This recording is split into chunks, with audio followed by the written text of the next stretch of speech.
Quantitative কি, যে data কোনো একটা নাম্বার দেয়, একটা কোয়ান্টিটি দেয়। কোয়ালিটেটিভ কি, যে কোনো কোয়ান্টিটি দেয় না। বোঝা গেছে একদম? এবার কোয়ান্টিটেটিভ মানে কি, একটা কোনো কোয়ান্টিটি পাচ্ছি, মানে সেটাকে যোগ বিয়োগ গুণ ভাগ সব রকম কিছু করা যেতে পারে, যত রকম ম্যাথমেটিক্যাল অপারেশন হয় আমরা করতে পারি। কোয়ালিটেটিভে আমি যদি নিশ্চয়ই এরকম কোনো অপশন নেই আমার কাছে, আমি একজনকে জিজ্ঞেস করলাম রিলিজিয়ন কি, সে বললে হিন্দু, আরেকজনকে বলা হলো সে অন্যটা কিছু বললো, আমি দুটো যোগ করে অ্যাভারেজ বের করতে পারবো না। Got it? অ্যানালিসিসে দুটো রকম ডেটা নিয়ে করতে জানতে হবে। তো আইল শো ইউ।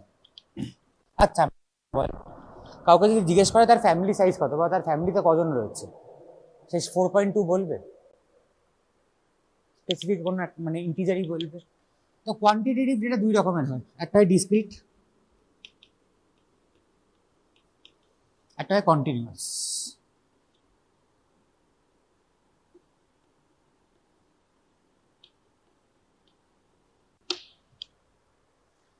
ডিসক্রিট ডেটা কি,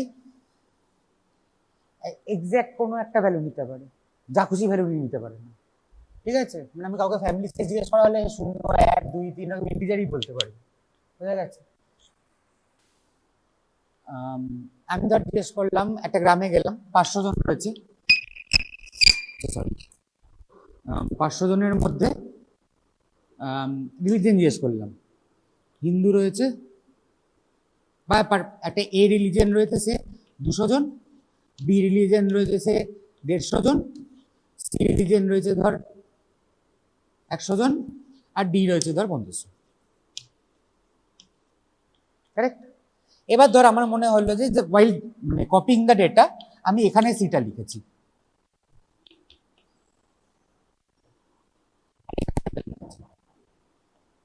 will this make any difference? No, তাই না? the data is intact. But আমি ধর সেই গ্রামে গিয়ে জিজ্ঞেস করলাম আপনাদের এডুকেশনাল কোয়ালিফিকেশন কি, ইলিটারেট বললো সে 200 জন, ক্লাস 10 পাস বললো সে আরো 200 জন, 12 পাস বললো সে 100 জন, আর তার উপরে কিছু নেই। এবার আমার হঠাৎ করে মনে হলো যে না, ক্লাস 12 পাসটাকে এখানে লিখি আর 10 পাসটাকে এখানে লিখি। Now this is not making any sense, because there should have been a sense of ordering, তাই তো? যেই জাতীয় ডেটাতে অর্ডারিং হয় পসিবল বা একটা নোশন থাকে তাদেরকে অর্ডিনাল ডেটা বলবে, আর যেখানে পসিবল নয় তাদেরকে নমিনাল ডেটা বলবে। বোঝা গেছে? এদুর understandable everyone? In reality this can take any value, তাহলে এটা কি ডেটা হলো? Continuous. Correct? So this is quantitative, more specifically continuous.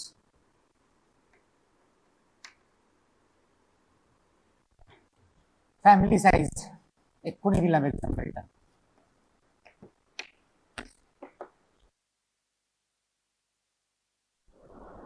Quantitative, most importantly discrete.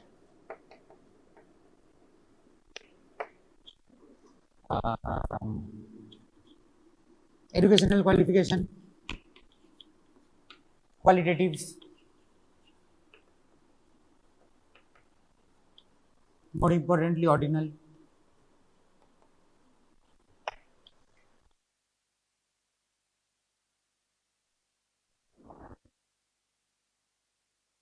এটা কিরকম ডেটা, এটা বুদ্ধি লাগা বল, আরে ভুল বললে কি হবে?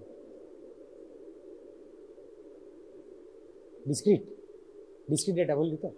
আমি কি বলেছিলাম, কোয়ান্টিটেটিভ ডেটা কি করা যায়, যোগ বিয়োগ গুণ ভাগ করা যায়। দুটো ফোন নাম্বার জীবনে যোগ করেছিস? করেছিস? গুণ করেছিস? না নিশ্চয়ই। কোনো কাজে আসবে করে না। So this is nominal data. অর্ডারিংও করা যায় না, কেন করবো?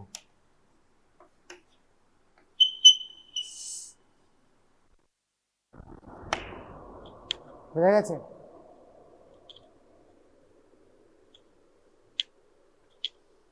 Just examples to make you guys understand what are we dealing with.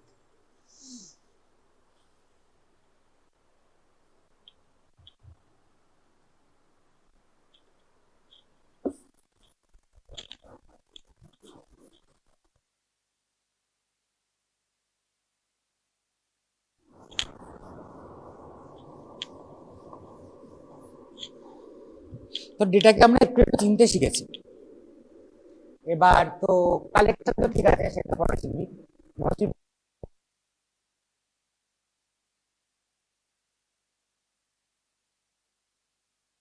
Data point রয়েছে, আমি 500 জনের হাইট মেপেছি, ঠিক আছে, 1 সেন্টিমিটার সে কেউ লিখে দেয় 161, এরকম ভাবে লিখে দিলে 500 জনের হাইটে মেপেছি। What will I do with that? 500টার নাম্বার লেখা রয়েছে, what will I do with that? হ্যাঁ, জোরে বল। অর্গানাইজ কি করে সাজাবো? লাভ বলছি, দাঁড়া, নো ইস্যুস। অর্গানাইজ তো করবো, কিন্তু অর্ডারিং করে তো কোনো লাভ নেই। এ দেখ,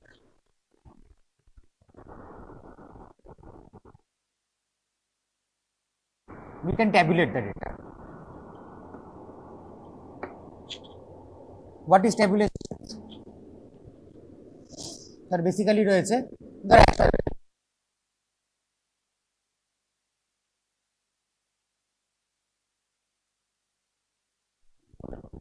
161 কজন বলেছে, সে আরো 20 জন বলেছে, এরকম অ্যান্ড সো অন টিল 170 অব্দি ধর রয়েছে পাওয়া গেছে, বা 180 অব্দি ধর পাওয়া গেছে, 180 জন বলেছে।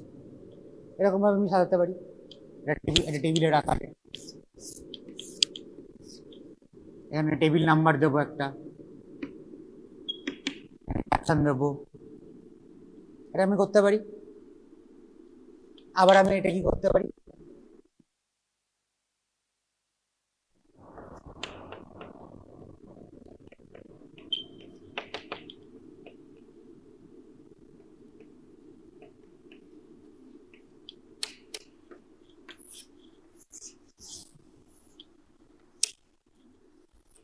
আমি এরকম সাজাতে পারি, তাই তো? দুটোই আমরা কি করছি, ফ্রিকোয়েন্সি ডিস্ট্রিবিউশন বানাচ্ছি, কারেক্ট? এগুলো তো ফ্রিকোয়েন্সি। যদি 160 সেন্টিমিটার 20 জনের হাইট হয়, তার মানে 160টা 20 বার অফার করেছে, আর নাম্বার অফ অকারেন্সিস ফ্রিকোয়েন্সি অনলি, তাই তো? এখানে এসে ধর, এখানে ধর 30 জন পাওয়া যাচ্ছে, 50 জন পাওয়া যাচ্ছে, তো 50 জন এরকম রয়েছে যাদের হাইট 160 থেকে 162-র মধ্যে। So that is also frequency. What is the difference between this two? এখানে আমি হিসাবে ট্রিট করছি, একটা একটা ডেটার জন্য আমি ফ্রিকোয়েন্সি খুঁজছি, তাই তো? সেম ডেটাকে আমি কন্টিনিউয়াসে ট্রান্সফার করে দিলাম। বুঝা গেছে?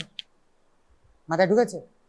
So this kind of frequency distribution is called group frequency, ungroup frequency distribution, and this is grouped.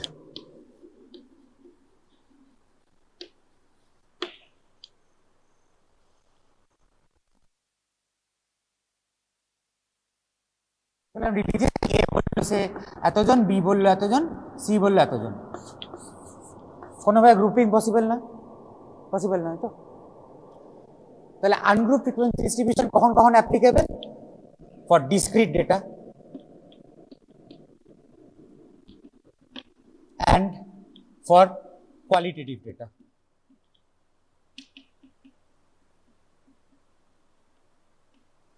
And this is possible only and only for qualitative continuous data. Everyone understood at the Durabdi? কঠিন কিছু লেগেছে এখন অব্দি? হ্যাঁ লেগেছে, কঠিন লেগেছে? It's not tough. It can be tough.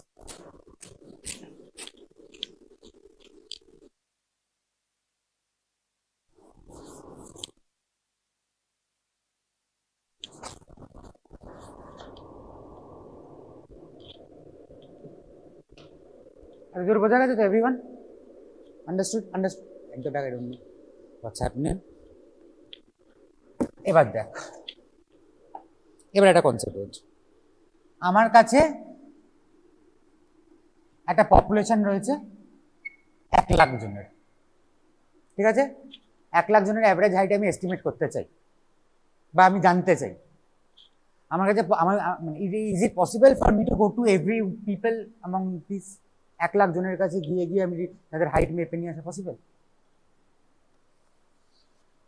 যদিও বা পসিবল আছে, will not make any sense, যে ম্যান পাওয়ার লাগবে, যে পয়সা লাগবে, যে সময় লাগবে, will not make any sense. আমি কি করবো, সেখান থেকে একটা ছোট স্যাম্পল তুলে নেবো, 100 দিন, একে স্টাডি করবো, এর বেসিসে আমি একে এস্টিমেট করবো। কারেক্ট? সো আমরা ধরো 500 জন, আমরা তো এই 500 জনের ডেটা রয়েছে, তাদেরকে আমি ফ্রিকোয়েন্সি ডিস্ট্রিবিউশনে সাজালাম, তাদের অ্যাভারেজ বের করলাম, এসডি বের করলাম, এগুলো জানিস কি নিশ্চয়ই, অ্যাভারেজ কি, এসডি কি, এগুলো জানিস। যাই করলাম, আমি 500 জনকে ডেসক্রাইব করলাম না, তাই তো? What will those results have to do this? To validate these results, for this we have an analysis. প্রথমে কি করছি, আমরা প্রথমে 500 জনকে ডেসক্রাইব করছি, median, mode, standard deviation, variance, frequency distribution করে আমি তারপর এই রেজাল্ট গুলো দিয়ে আমি বা কিছু একটা মানে প্রজেকশন করলাম, যেটা আমি এক্সাক্ট ভ্যালুটা জানি না, but I try to make an idea about it, right? So this branch where I describe the sample only is called descriptive statistics.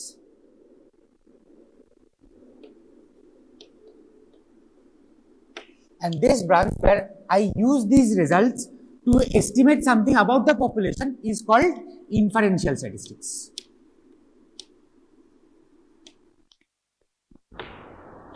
বোঝা গেছে?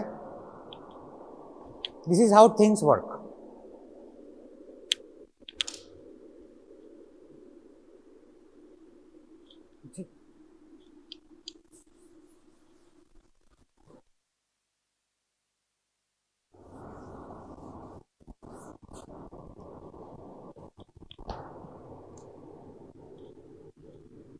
হয় দুই রকমের, বোঝালাম, একটা ডেসক্রিপটিভ,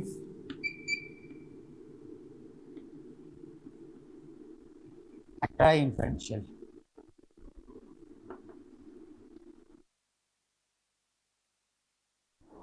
ইনফারেন্সিয়ালের আন্ডারে দুটো ব্রাঞ্চ হয়, এস্টিমেশন, একটা টেস্টিং অফ হাইপোথিসিস। এগুলো পড়াও পরের ক্লাসে, testing of hypothesis and estimation.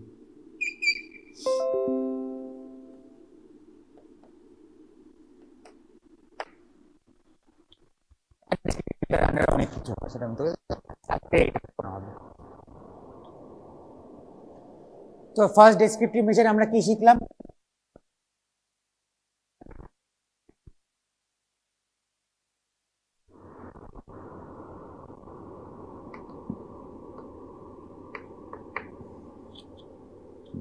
শিখেছি ফ্রিকোয়েন্সি ডিস্ট্রিবিউশন। আজকে কি হয়, কি করে করতে হয়, উই নো, মানে অবভিয়াসলি তোকে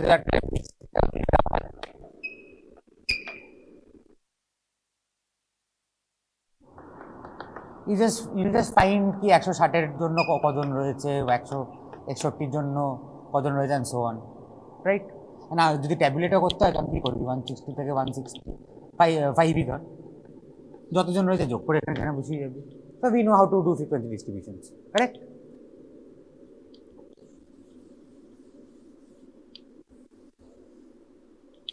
আর কি করতে পারি?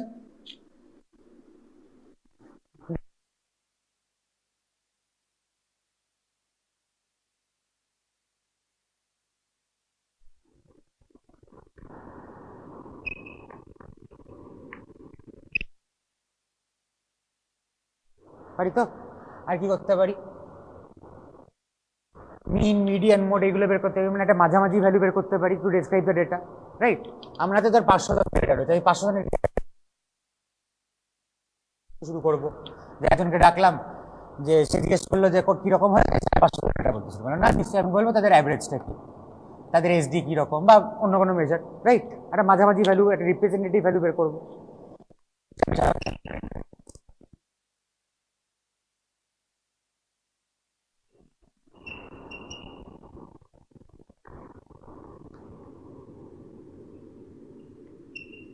এর আন্ডারে কি কি আছে? মিন আসে, যেটাকে আমরা অ্যাভারেজও বলি।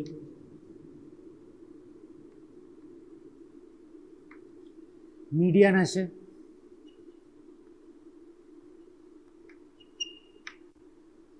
আর কি আসে? মোড আসে। নামগুলোর সাথে ইউজ তো সবাই, নামগুলো শুনেছিস তো আগে? মিন, মিডিয়ান, মোড শুনেছিস তো অবভিয়াসলি। আর কি করা যেতে পারে?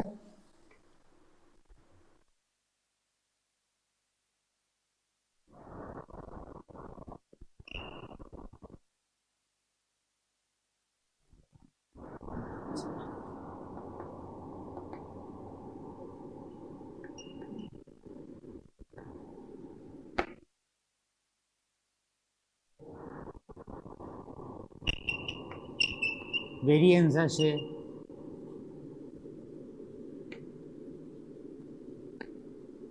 স্ট্যান্ডার্ড ডিভিয়েশন আসে,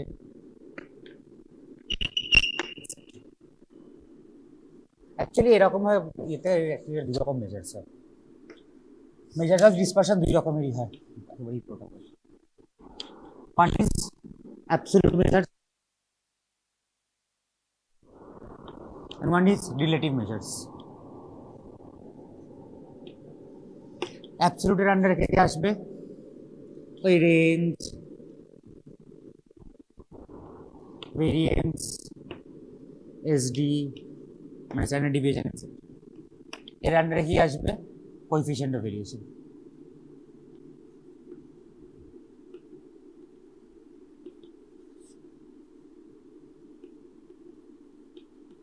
এবার এগুলো কি আমি এক্সপ্লেন করছি। ছোট ডেটা সেট নি, বুঝতে সুবিধা হবে।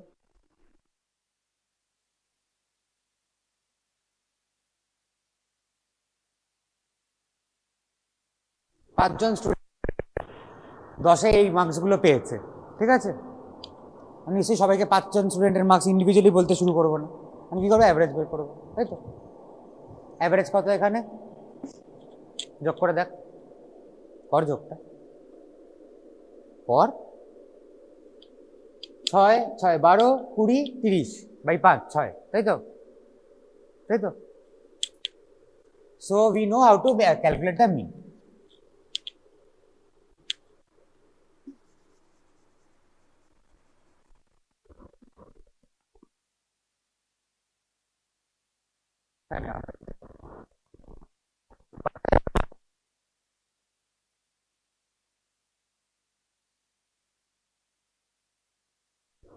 What is the average now?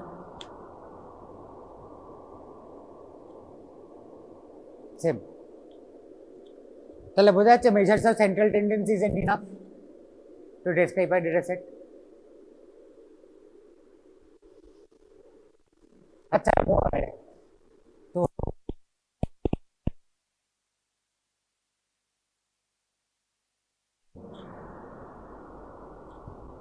আমি ডেটা সেটে এরকম দেওয়া রয়েছে। আমি কি করবো? মিডিয়ান বের করার জন্য এটাকে অ্যাসেন্ডিং অর্ডারে সাজাবো, তাই তো? 2, 4, 6, 8, 10। এবার আমি দেখবো এর মিডিল মোস্ট ভ্যালুটা কি, এই পাশে যতজন রয়েছে এই পাশে ততজন থাকবে, সেটাই মিডিয়ান হয়ে যাবে, কারেক্ট?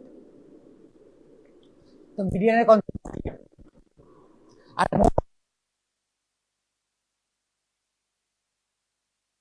এক, তাই তো? সবাই একবার করেই অফার করেছে।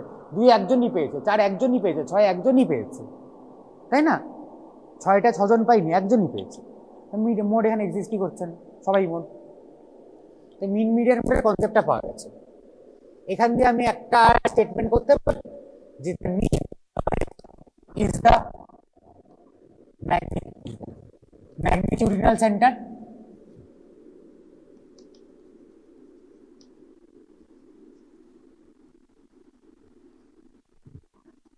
ভ্যালুগুলোর বেসিসে সেন্টার তো অ্যাভারেজটা, মিনটা যেটা আমি ভ্যালুগুলোকে যোগ করেছি, করে তার মিন বের করেছি, তাই তো?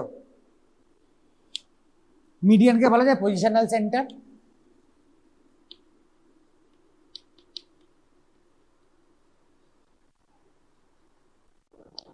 কারণ আমি জাস্ট তাদেরকে সাজিয়েছি, সাজিয়ে মিডিল মোস্ট ভ্যালু বের করেছি। আর মোডকে কি বলবো? Most occurring value.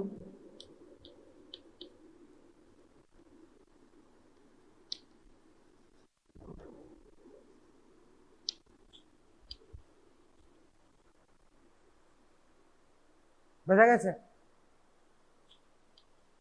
আচ্ছা বাই দ্য ওয়ে, এটাকেও তুই দেখ, এই দুটোর মিডিয়ানও 60 আসবে, তাই তো?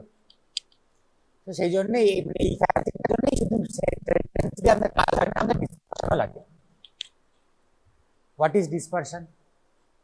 আগে আইডিয়া গুলো নিয়ে তারপর ফ্রিকোয়েন্সির সাথে কি করে হ্যান্ডেল করবি সেটা কি। What is dispersion? তো my point is, what is range? তাহলে কতখানি ডেটাটা ছড়িয়ে রয়েছে, হাইয়েস্ট মাইনাস লোয়েস্ট, তাই তো? হাইয়েস্ট মাইনাস লোয়েস্ট রেঞ্জ কত আছে? 10 মাইনাস 1, এর জন্য কত আছে?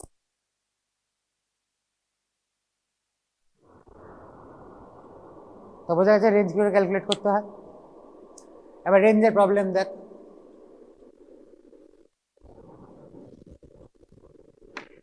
দুটো ডেটা সেট আলাদা কিন্তু রেঞ্জ এক এসছে তো। তার মানে রেঞ্জ প্রবলেমটা কি, ভেতরে এই ভেতরে ইন্টিগ্রেট যে চেঞ্জেস গুলো এগুলোকেও মেজার করছে না, খালি হাইয়েস্ট মাইনাস লোয়েস্ট করছে। So that is, this is not very useful. আমরা কি করতে পারি এটাকে মেজার করার জন্য?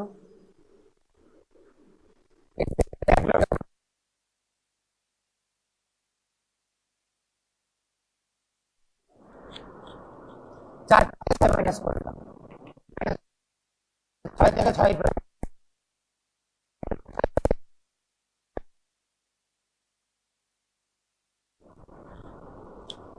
আমি কি করলাম, বেসিক্যালি অ্যাভারেজটা থেকে সবার ডিস্টেন্সগুলোকে মাপলাম।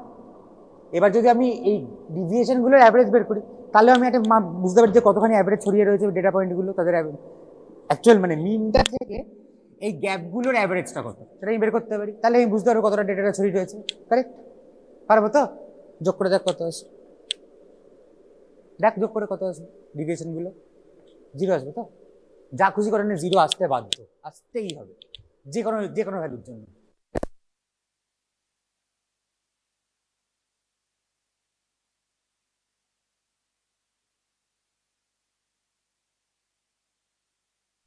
নো,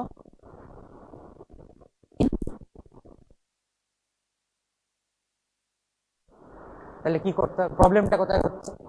আমি এক্ষুনি কি বললাম, মিন হলো তার ম্যাগনিটিউডিনাল সেন্টার, কারেক্ট? তার মানে তার নিচে যত মানে according to magnitude of the values নিচে যতটা রয়েছে ওপরে ততটা রয়েছে, তাহলে বিয়োগ করলে কেটে 0ই আসবে। তাহলে প্রবলেমটা কোথায়? It is symmetric about 0। এইদিকে নেগেটিভ যত, এদিকে পজিটিভ ততটা, নেগেটিভগুলোকে উড়িয়ে দিলেই আমার কাজ হয়ে যায়। কি করে ওড়ানো যায় নেগেটিভ? মডিউলাসের নাম শুনেছ? মডিউলাস অফ -5 কত হয়? 5, তাই তো? তো আমরা যদি এই deviation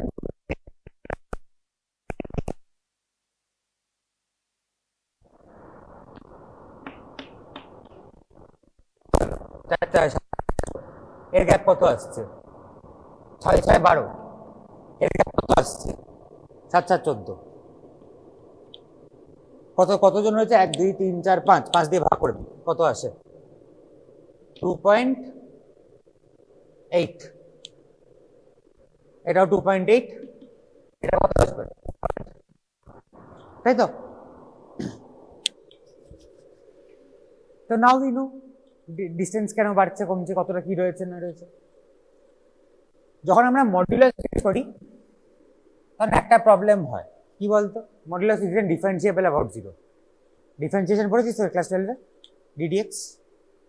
ddx of mod x is not differentiable at x is equal to 0. Problem আছে। তা what is the another best way to get rid of negative? Square করে দিলেই হয়, হ্যাঁ না? স্কোয়ার করলে হয় না?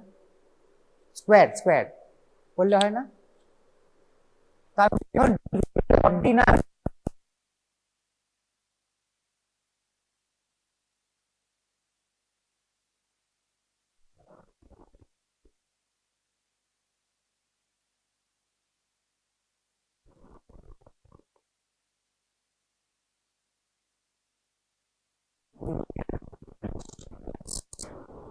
এ কত আসবে? 25 4 0 9 16, 25 25 54, ডিভাইড দিস বাই 5 কত আসবে? 10.8, 8,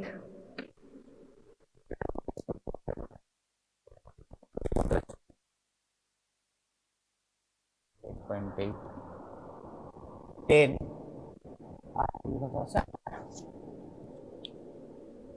এটাও খুব ভালোভাবে মেজার করছে, তাই তো? এই জিনিসটাকে আমরা বলবো ভেরিয়েন্স। বুঝা গেছে? আচ্ছা, আমি ধর হাইট বের পেয়েছি, হাইট বা ওয়েট বা কিছু একটা ইউনিট বের পেয়েছিলাম জিনিসটা, ঠিক আছে? তখন স্কোয়ার করে মাইনাস করছি বা মাইনাস করে স্কোয়ার করছি, তখন তার ইউনিটটা স্কোয়ার হয়ে যাবে না, তাই তো? ধর একটা পার্টিকুলার ওষুধের 5টা সেটা এত টাকা করে দাম রয়েছে, আমি যখন এসডিটা ভেরিয়েন্সটা বের করলাম, তখন আমার ইউনিটটা আসবে রুপি স্কোয়ার, আসবে তো? Does this make any sense? কি করতে হবে? স্কোয়ার রুট করতে হবে। তো ভেরিয়েন্সটাকে যেই মুহূর্তে আমি স্কোয়ার রুট করে দেবো, যেটা পাবো সেটাকে বলা হয় এসটি, স্ট্যান্ডার্ড ডিভিয়েশন। বোঝা গেছে?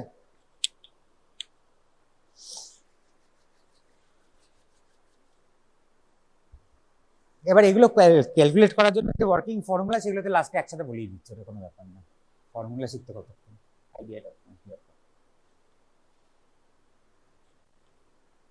So this much is understandable? Clear, everyone? Hope so.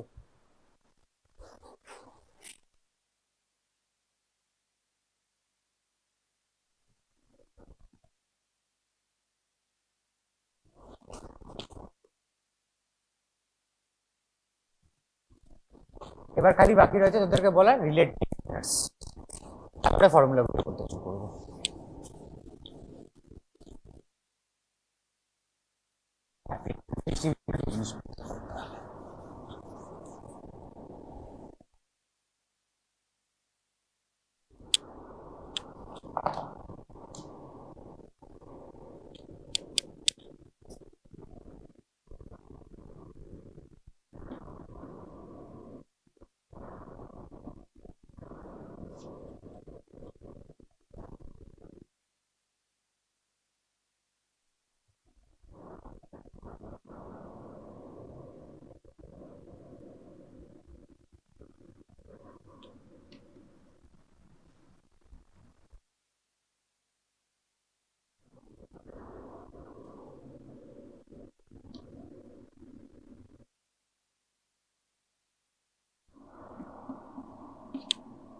Which data is more consistent out here?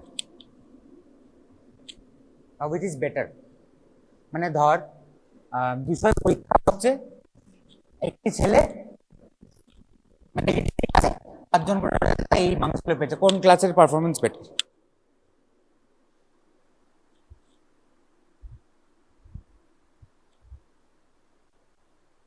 এটা কাট হতে হবে।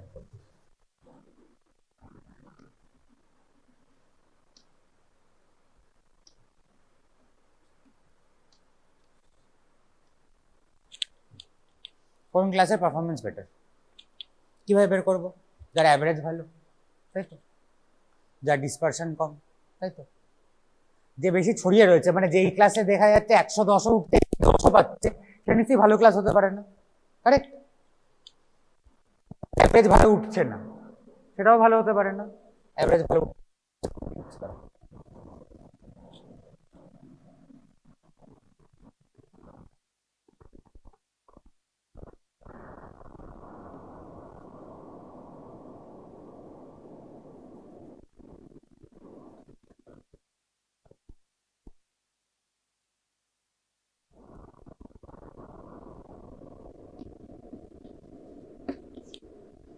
দেখা যাক, এর অ্যাভারেজ আসছে 40, তাই তো? আমি ইকুইক অ্যাপেই রাখি যাতে মুখোমুখি ক্যালকুলেটটা করা যায়।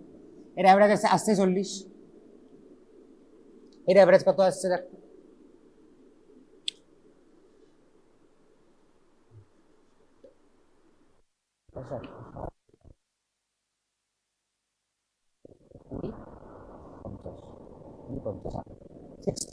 এর অ্যাভারেজ, সো বোঝা গেছে? তো এই ক্লাসটা বেটার না এই ক্লাসটা বেটার? এই ক্লাসে হাইয়েস্ট 110 উঠেছে, এই ক্লাসে হাইয়েস্ট 70 উঠেছে। এই ক্লাসটা বেটার, কারণ মানে বেসিক্যালি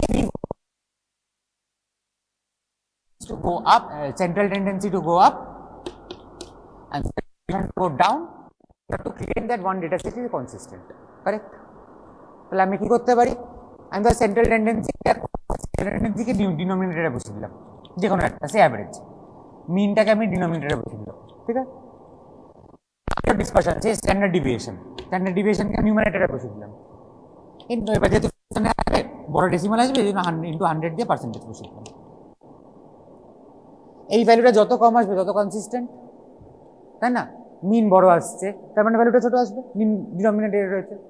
এসডি বড় আসছে, এই এসডি ছোট আসছে, তার মানে ভ্যালুটা কনসিস্টেন্ট বেশি।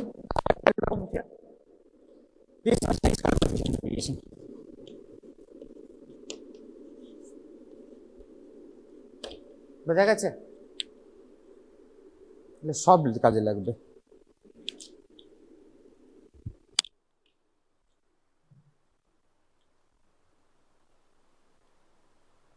বুঝছি?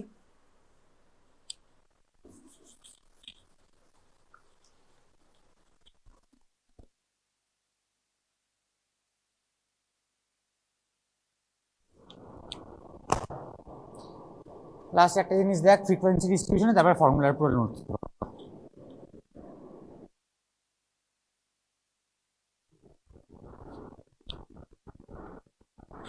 ফ্রিকোয়েন্সি ডিস্ট্রিবিউশন, আমি তার ফ্রিকোয়েন্সি ডিস্ট্রিবিউশনটা পেলাম,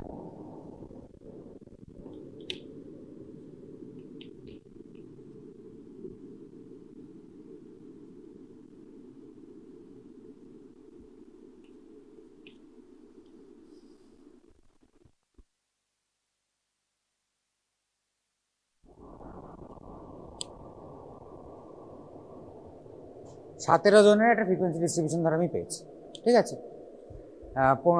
আউট অফ 15 এই মার্কসগুলো তারা পেয়েছে, ঠিক আছে? 17 জন। আমি কি করতে পারি, আমি এটাকে কি করে প্লট করব?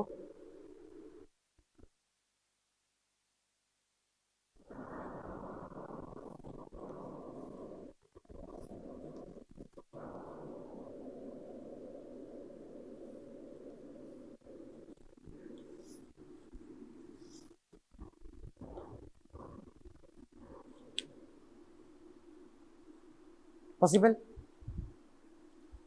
বাট এই ডায়াগ্রামটাকে কি বলা হয়? ভার্টিক্যাল বার ডায়াগ্রাম বা বার ডায়াগ্রাম, বার ডায়াগ্রাম তো, এবং বার ডায়াগ্রাম ইউজ করে এটার জন্য, তাই তো? আমি ধরো এটাকে এক্ষুনি ট্রান্সফার করে দেবো,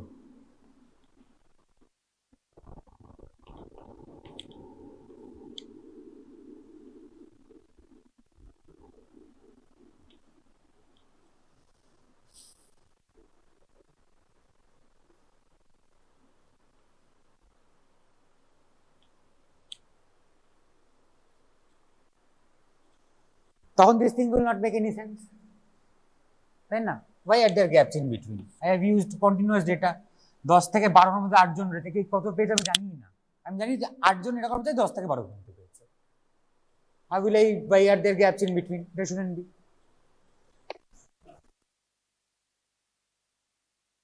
Can I do now?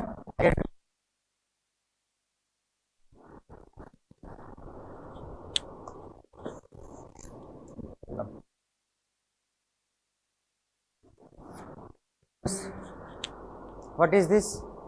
A histogram. Histogram তো? You're wrong. Histogram এইভাবে আঁকা হয় না, এই জিনিসগুলি শিখতে হবে। ধর আমি এখানে আমি একটু চেঞ্জ করলাম,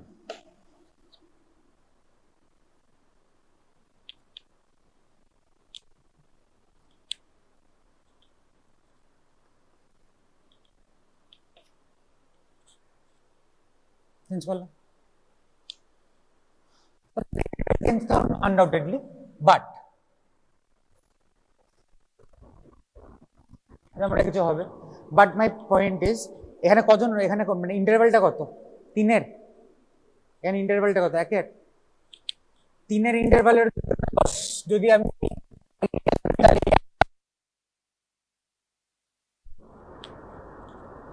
so we plot frequency density over here. What is frequency density? Frequency divided by class width.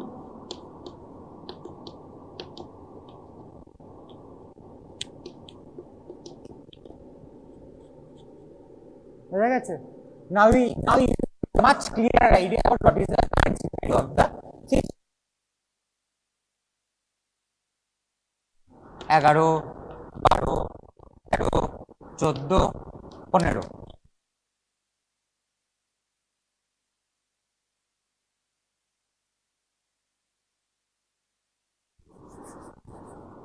Correct.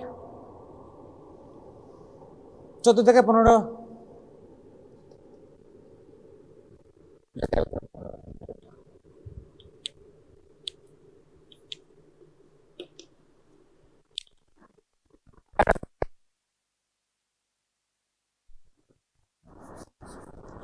now this is a much proportional diagram, right? This is histogram and density থাকে class interval ছিল থাকে। বোঝা গেছে? এদের অব্দি idea clear everyone? এবার একটা জিনিস বলছি, আগে একটা জিনিস জান, that is if you connect dots, the again the end, this will look like a polygon. This is called a frequency polygon.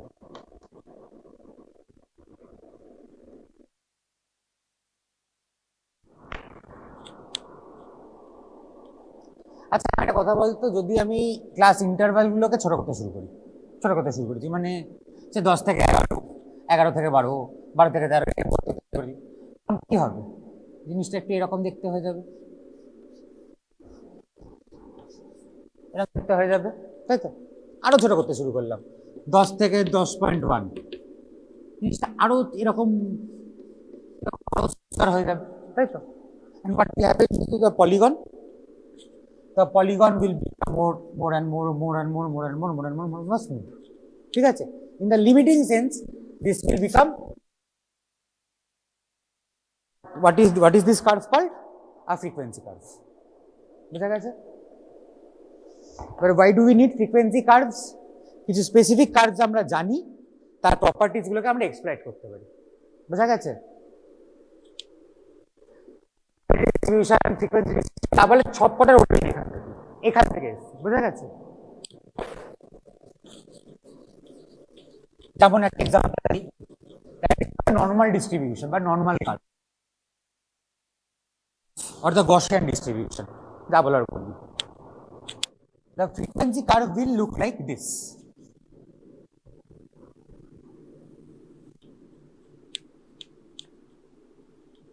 Why is this so important?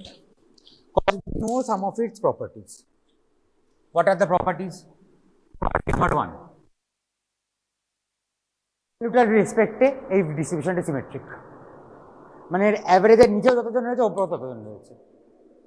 What does that mean? The average is equal to the median. বোঝা গেছে? Number 1 property. Number 2, এটা ধর আমি মানে mu minus 1 standard deviation আর mu plus 1 standard deviation, এটা এক্ষুনি বললাম symmetric, তার মানে নিশ্চয়ই ইকুইডিস্ট্যান্ট হবে দুটোই।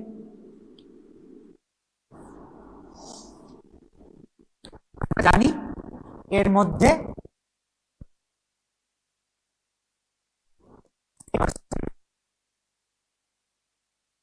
lies in this -1 সিগমা থেকে +1 সিগমা রেঞ্জের মধ্যে।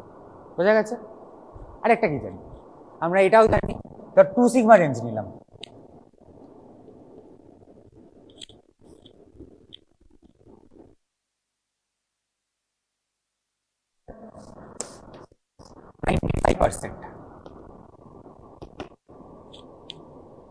থ্রি সিগমা রেঞ্জ নিলাম 99%।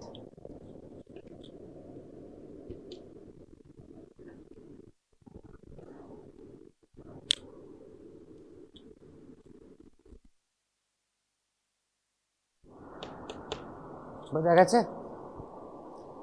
কেন আমরা নন ফ্রিকোয়েন্সি ডিস্ট্রিবিউশন নিয়ে রেফার করি? বোঝা যাচ্ছে? কারণ আমরা জানি তার নিচে কতজন, একটা পার্টিকুলার পয়েন্ট যদি আমি এখান থেকে তুলে ধরি, আমি সেখান থেকে বের করে দিতে পারবো যে তলায় কতজন রয়েছে, উপরে কত রয়েছে, কত পার্সেন্ট লোক রয়েছে, and we can act accordingly.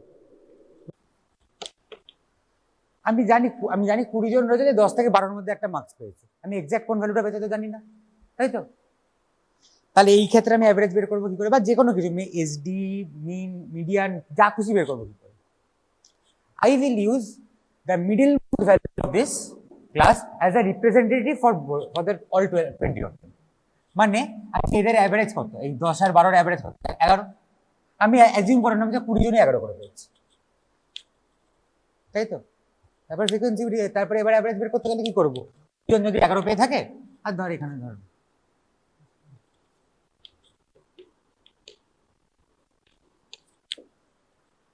20 জন যদি 11 পেয়ে থাকে, আমি অ্যাভারেজ কি করে করতে হবে, 20 + 20 এরকম করতে করতে 11 বার লিখতে হবে, বা আমি 11 × 20 করতে পারি, হোয়াট এভার সুটস। এখানে আমি কি করতে পারি, 13 × 21 কত হচ্ছে, 14.5। কি করতে পারি, 14.5 × 9 ডিভাইডেড বাই টোটাল ফ্রিকোয়েন্সি, কারণ এতজনই তো রয়েছে, 50 জনই তো রয়েছে, তাই না।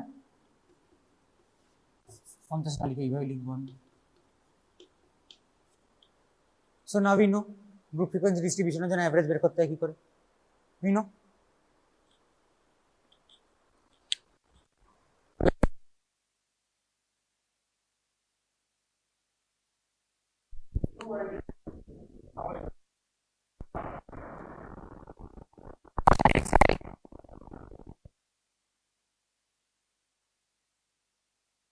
যোগ করেছি ডিভাইডেড বাই টোটাল নাম্বার, ঠিক আছে। যদি ফ্রিকোয়েন্সি থাকে বাট ডিসক্রিট কেস, তখন আমি কি করবো, pi divided by summation pi, correct. যদি গ্রুপটা দেওয়া থাকে আমি কি করবো, আমি মানে বাকি তো সেম।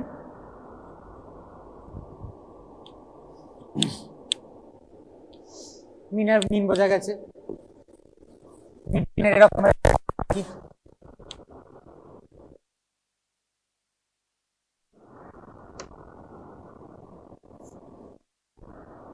মানে ধর ডিসক্রিট কেস দেওয়া রয়েছে, মানে একটা একটা ভ্যালু দেওয়া রয়েছে, কি করবো, সাজাবো অ্যাসেন্ডিং অর্ডারে, মিডল মোস্ট ভ্যালুটা বের করবো।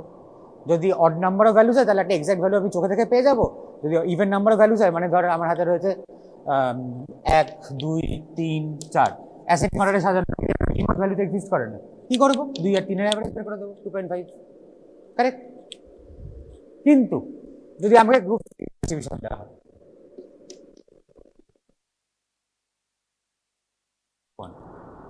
তখন আমি কি করবো, আমি তখন কি করবো, কিউমুলেটিভ ফ্রিকোয়েন্সি বের করবো। হোয়াট ইজ কিউমুলেটিভ ফ্রিকোয়েন্সি, তো এখানে রয়েছে 2 জন, এখানে রয়েছে 4 জন, এখানে রয়েছে 6 জন, 3টে ক্লাস, 20 থেকে 30 আর 30 থেকে 40। হোয়াট ইজ কিউমুলেটিভ ফ্রিকোয়েন্সি, প্রথমটার জন্য তো সেমই থাকবে,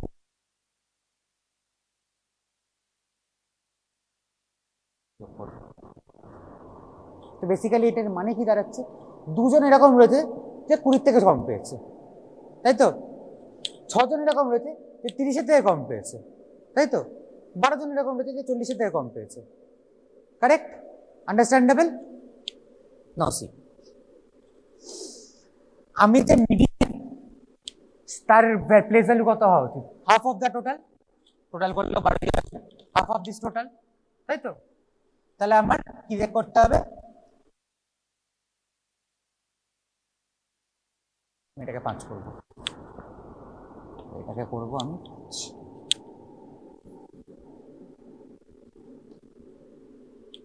আমি ফার্স্ট দেখতে যাই, আমি ফার্স্ট 6টাকে পার করেছে, এটা তোদের বোঝানোর জন্য করলাম। 6টা ফার্স্টকে পার করেছে, ফার্স্টকে পার করলে পার করলে, তার মানে কি 6 জন এরকম রয়েছে যে এর তলে, 30-এর তলে, তাই তো। তার মানে মিডিয়ান এখানেই রয়েছে, এখানে তো নেই কারণ অবভিয়াসলি অনেক কম, এখানেই রয়েছে, এর মধ্যেই লুকিয়ে রয়েছে, তাই তো। এবার সেটাকে এস্টিমেট করে কি করে, এই ফর্মুলাটা দিয়ে।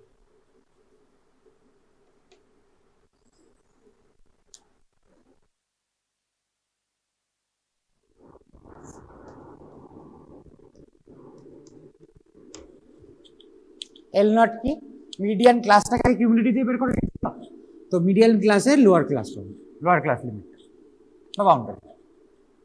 n/2 কি, n/2, n/2 6, ঠিক আছে। এফ কিউমুলেটিভ ফ্রিকোয়েন্সি তো প্রিভিয়াস ক্লাস, মানে এটা যদি ফার্স্ট ক্লাসে মিডিয়ান পেয়েছে তাহলে ওটা 0 হয়, ঠিক আছে। F frequency of the median class এটা, আর সি কি, ক্লাস উইথ 30 - 20 10। বোঝা গেছে? This is how you use the formula. কোত্থেকে আসছে এটা একটা মানে খুব ইজি ডেরিভেশন, বাট বাড়িতে করিস, স্ট্রেট লাইনের যে ফর্মুলাটা হয় ওটা ইউজ করিস হয়ে যাবে। পড়েছিলি তো ছোটবেলায় স্ট্রেট লাইন? ক্লাস 12 পড়িস না? স্ট্রেট লাইন এই যে ফর্মুলা,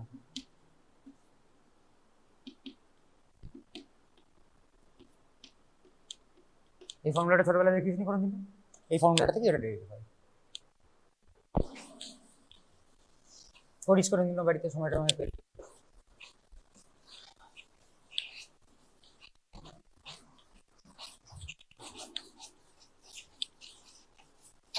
এরকম মোডের একটা উদ্ভট ফর্মুলা হয়।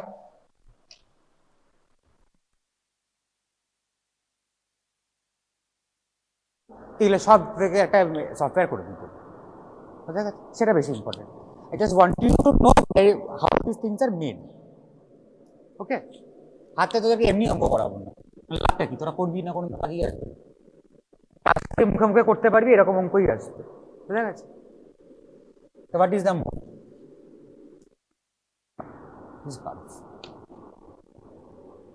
সেম ফর্মুলা, মানে সেম জায়গা থেকে আসছে।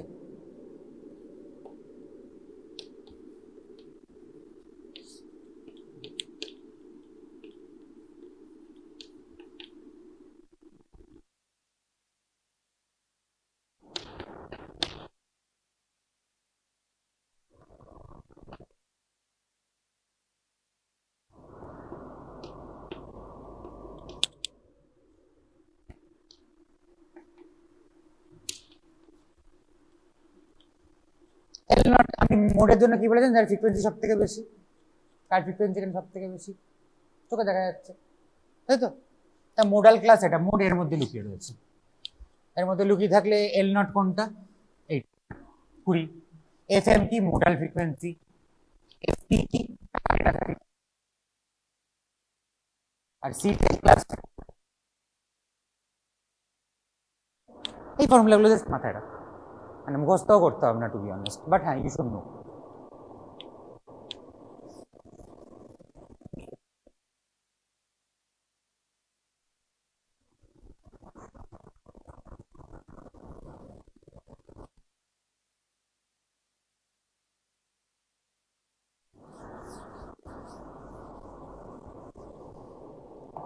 আচ্ছা, একটা কেস বলতে তখন মিন আমরা পাবো না, দেরি করতে পারবো না।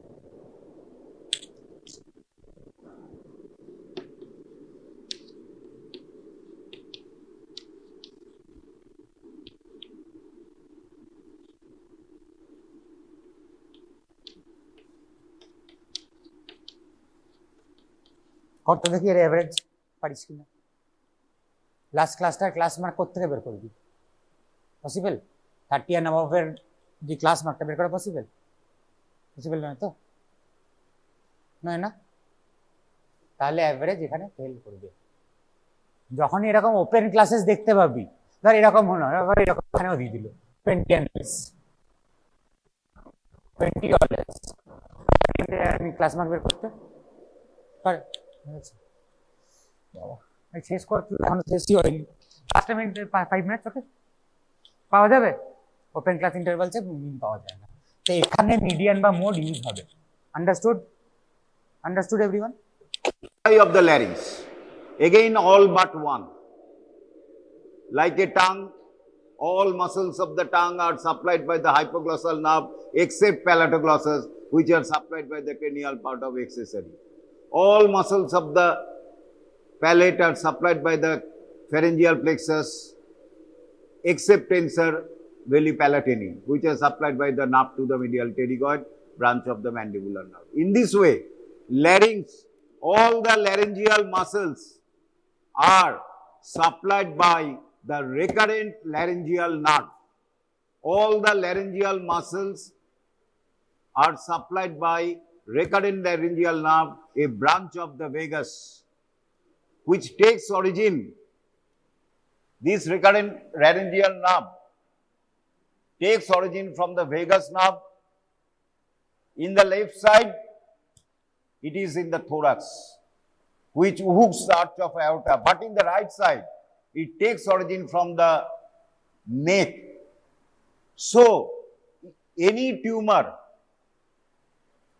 in the left side of the thorax may damage left recurrent laryngeal nerve, not the right one. So any tumor of the thorax may damage left recurrent laryngeal nerve, but right recurrent laryngeal nerve will escape because it takes origin above in the neck. That is one of the important applied anatomy question. Next, so all the muscles of the larynx are supplied by the recurrent laryngeal nerve except the first muscle I have told you, the cricothyroid, which is supplied by কে বলবে বলো external laryngeal nerve. এইটা হচ্ছে vagus nerve.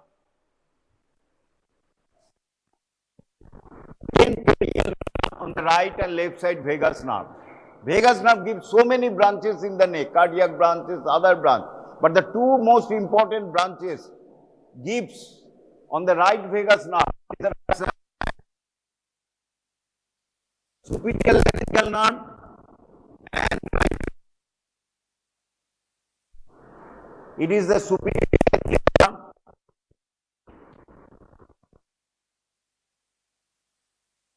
on the right side.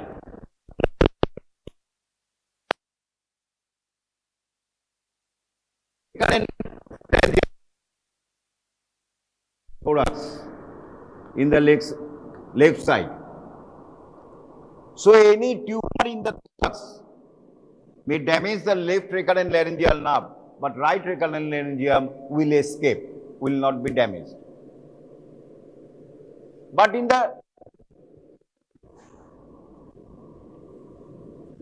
any tumor in the neck or during operation in the neck, it can damage both the right and left recurrent laryngeal nerve because both are present in the neck. Clear হয়েছে এটা?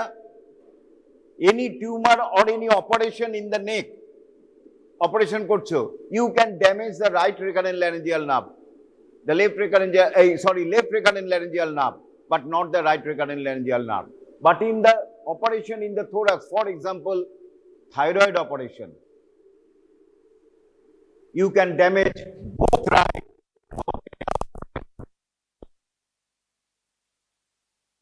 থাইরয়েডের artery bind করতে গিয়ে এবং ligate করতে গিয়ে এবং excision করতে গিয়ে দুটোই কেটে দিতে পারে।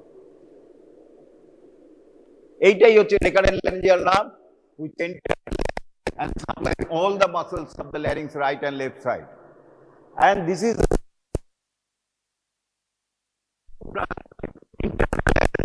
an external laryngeal nerve. Internal laryngeal nerve is purely sensory nerve. It takes the sensation only, no motor, no action. It takes the sensation. Internal laryngeal nerve is a sensory nerve, and external laryngeal nerve is a motor nerve. Cricothyroid muscle will supply the cricothyroid muscle. তাহলে আমাদের ডিকটামটা কি?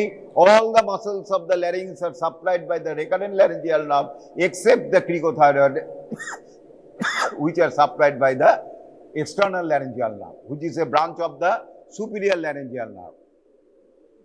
Superior laryngeal nerve is a nerve of which arch? Fourth arch.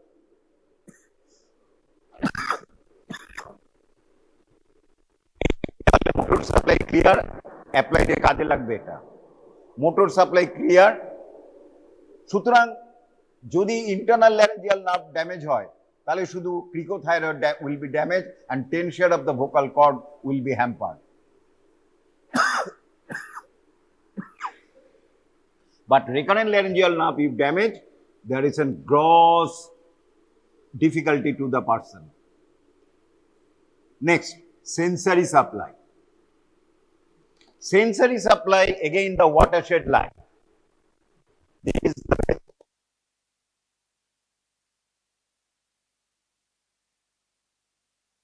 the supply, touch, pain, temperature is carried by the internal laryngeal nerve, AJ. Internal laryngeal nerve. So sensory above the vocal cord is taken up by the internal laryngeal nerve, and below the vocal cord is recurrent laryngeal nerve. What is the applied anatomy then? There is during operation in the neck, especially, you all you know, it is a very interesting, the pyriform fossa. Between the lamina of the thyroid cartilage and the ariepiglottic fold, there is a lateral passage of the laryngopharynx, we call the pyriform fossa, where there is a chance of impaction, fish bone or other foreign body impaction. So, you are going to remove this by the endoscopic removal. And internal laryngeal nerve passing just under the mucous membrane of this pyriform fossa, and you can damage the internal laryngeal nerve while extracting this bone. So, there is a chance of damage of the internal laryngeal nerve, or any tumor in the pyriform fossa may damage the internal laryngeal nerve. So, normal reflex, after there is a calf reflex. What is the calf reflex? Just above the vocal fold.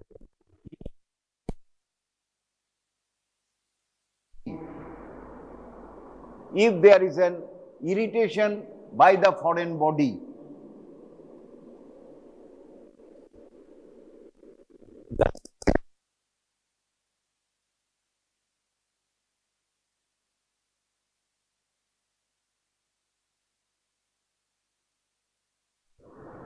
to the calf center, and from that calf center order arises and violent cough produces, so that this foreign body, we can throw it out.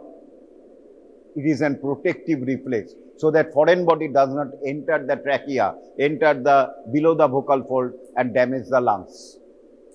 So it is a protective reflex. Whenever any foreign body lodges in the supraglottic part or vestibule of the larynx, the internal laryngeal nerve carry the sensation to the cough center, and the cough center initiates a violent cough reflex, and the foreign body goes out by coughing. But if there is a damage to this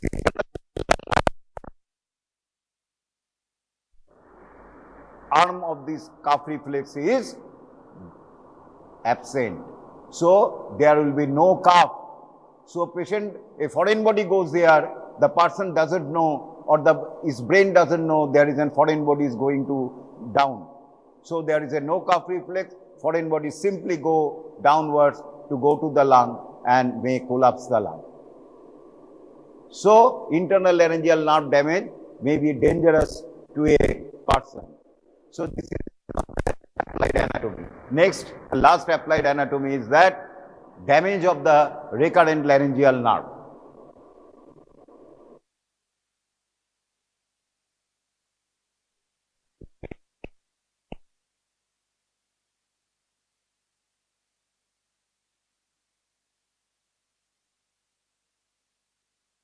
Draw this just for explaining this effect.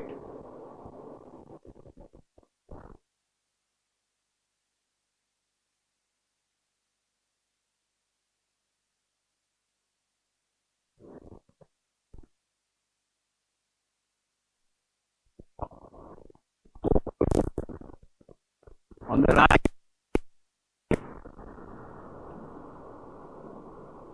the right recurrent acute, there may be damage of the recurrent laryngeal nerve, acute and chronic. Acute means ki? Acute damage. You are doing an operation, thyroid operation. Thyroid operation, there is an every chance of damaging the recurrent laryngeal nerve, because recurrent laryngeal nerve and inferior thyroid artery very close together. So if we bind to the inferior thyroid artery, you may cut or ligate the recurrent laryngeal nerve. So there is an acute damage. Cut করে কেটে ফেললে অথবা বেঁধে ফেললে নার্ভটাকে এমন বাঁধলে যে nerve শেষ হয়ে গেল। সুতরাং there is a acute damage. তাহলে কি হবে acute damage হলে? Recurrent laryngeal nerve of that side is damaged. Of that side is damaged. Say left side is damaged. Vocal কর্ডের ভোকাল কর্ড কি স্ট্রাকচার ড্যামেজ হলো? All the muscles are damage except কোনটা damage হবে না? ক্রিকোথাইরয়েড। So abductor are damaged, adductor are damaged, posterior cricoarytenoid are damaged, মানে functionless, lateral cricoarytenoid, oblique arytenoid, transverse arytenoid, mainly abductor, adductor, all are functionless. তাহলে কি হলো? না abduction না addiction, তাহলে থাকার কথা। কিন্তু কি হয়, কোনটা সেভ করলো? কোন muscle is been save? Cricothyroid has got tensing the vocal cord, tense করে দেয় ভোকাল কর্ডকে। কালকে বলেছিলাম থাইরয়েড ল্যামিন এগিয়ে যায়, ভোকাল কর্ড এগিয়ে যায়, অথবা ক্রিকয়েড এগিয়ে যায়, টেন্স করে। ঠিক যেমন টেন্স করে, it has got slight addiction function also, এটা কালকে ইচ্ছে করে বলিনি, গুলিয়ে যাবে বলে। ক্রিকোথাইরয়েড not only tensing the vocal cord during damage, cricothyroid has got some adduction function also. It can adduct the vocal cord. Normally তাহলে হওয়া উচিত ছিল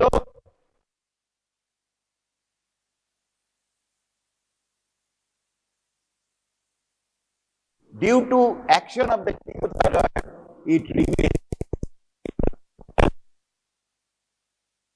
remains in the paramedian position, ওই লেখাটা আমরা এক্সপেক্ট করছি। So damage to the vocal cord of that side, the vocal cord will be remain in the paramedian position. Paramedian position থাকার কথা ছিল না, থাকার কথা ছিল এইরকম, between adduction and abduction, because both adduction and abduction damage হয়ে গেছে, দুটোই ড্যামেজ হয়ে গেছে, তাহলে মাঝামাঝি থাকার কথা। কিন্তু it is not there. Why? Because cricothyroid pulls the vocal cord towards the midline. Cricothyroid বেঁচে গেছে, so it remains in the paramedian position. তাহলে আমরা কি করে লিখবো? Unilateral acute damage of the recurrent laryngeal nerve, especially during thyroid surgery. Usually, not especially, usually during thyroid surgery. কি হচ্ছে? Position এরকম ভাবে লিখবো,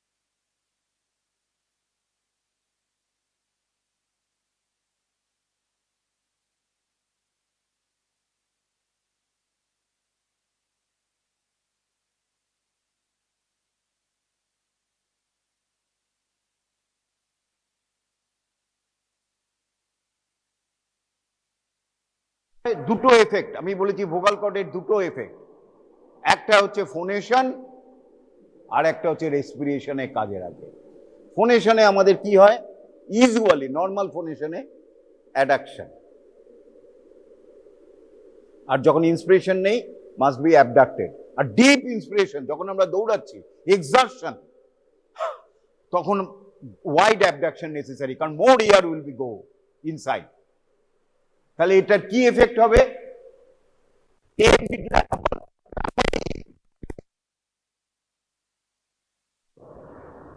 তাই তো, যদি আমরা ফোনেশন করি, নর্মাল ফোনেশন অথবা হুইসপারিং, যাই করি না কেন, মিড লাইনে আসতে হবে। কিন্তু এই কি মিড লাইনে আসতে পারবে? পারবে না। কেন? Adductor are damage, lateral cricoarytenoid damage, transverse arytenoid damage, oblique arytenoid damage. ক্রিকোথাইরয়েডের অত পাওয়ার নেই ওকে একদম টোটাল মিড লাইনে আনার। Cricothyroid is not a adductor, just simply ওটাকে জাস্ট একটুখানি নিয়ে আসছে। কিন্তু ফোনেশন হবে, কথা বলতে পারবে। কেন? যেই নেচারের আছে ইয়ে হয়, আমাদের যখন ডান হাত ড্যামেজ হয়, if A right handed person, দেখবে বাঁ হাত দিয়ে লেখা প্র্যাকটিস হয়ে যায়, হয় কি না? If the right hand is damaged, after some time we can write by left hand side. Similarly, nature makes these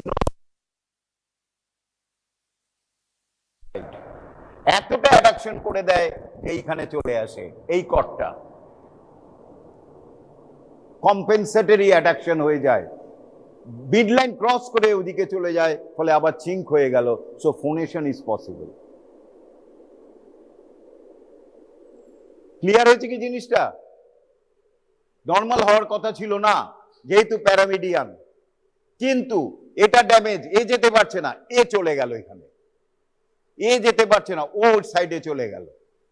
সুতরাং ফোনেশন ইজ পসিবল, কথা সে বলতে পারবে, কিন্তু ভয়েসটা অত সুন্দর হবে না, একটু হাস্কি ভয়েস হবে, ভয়েস উইল বি সাম হাস্কিনেস, অত সুন্দর হবে না, একটু হোর্সনেস থাকবে, কর্কশ হবে। আর কি হবে? এফেক্ট অন রেসপিরেশন, তাহলে effect ফোনেশন,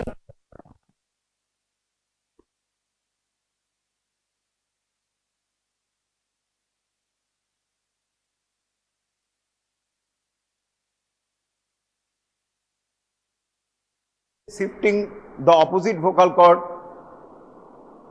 to the affected side, compensatory adduction হয়ে গেল। জিনিসটা বুঝতে পেরেছো কি? এইটা ড্যামেজ হয়েছে, এ অ্যাডাকশন করতে পারছে না, এখানেই রয়েছে। নর্মাল করতে গেলে দুটোকে এরকম হতে হবে, চিঙ্ক হতে হবে, চিঙ্ক, কিন্তু এ পারছে না, এ চলে গেল, এমন টান দিল অ্যাডাকশন যে চলে গেল, ফলে ভয়েস পসিবল, রেসপিরেশন নর্মাল। কারণ এই ফাঁক দিয়ে রেসপিরেশন, এই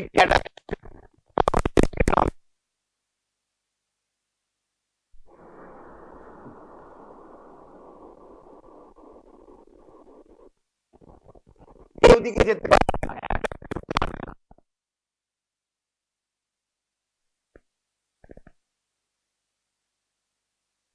So normal respiration is possible, exertion হলে স্লাইড একটু ডিফিকাল্টি হবে।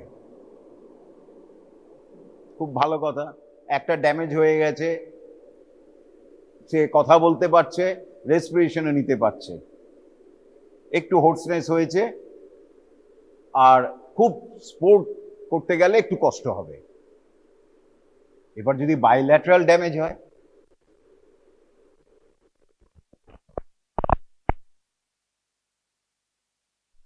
তখন কি হবে? তখন হবে both the cords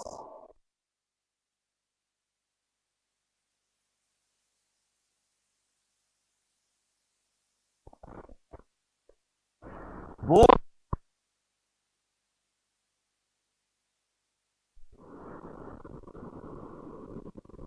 in paramedian position.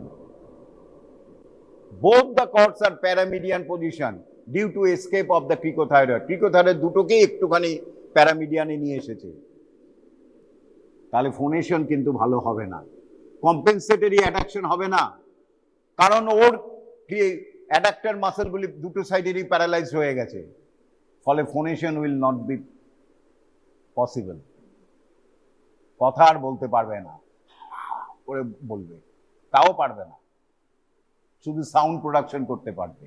রেসপিরেশনেরও difficulty হবে, রেসপিরেশন উইল বি ডিফিকাল্টি, কারণ এটা অ্যাবডাকশন করতে পারবে না, এটাও অ্যাবডাকশন করতে পারবে না, এটাও অ্যাবডাকশন করতে পারবে না।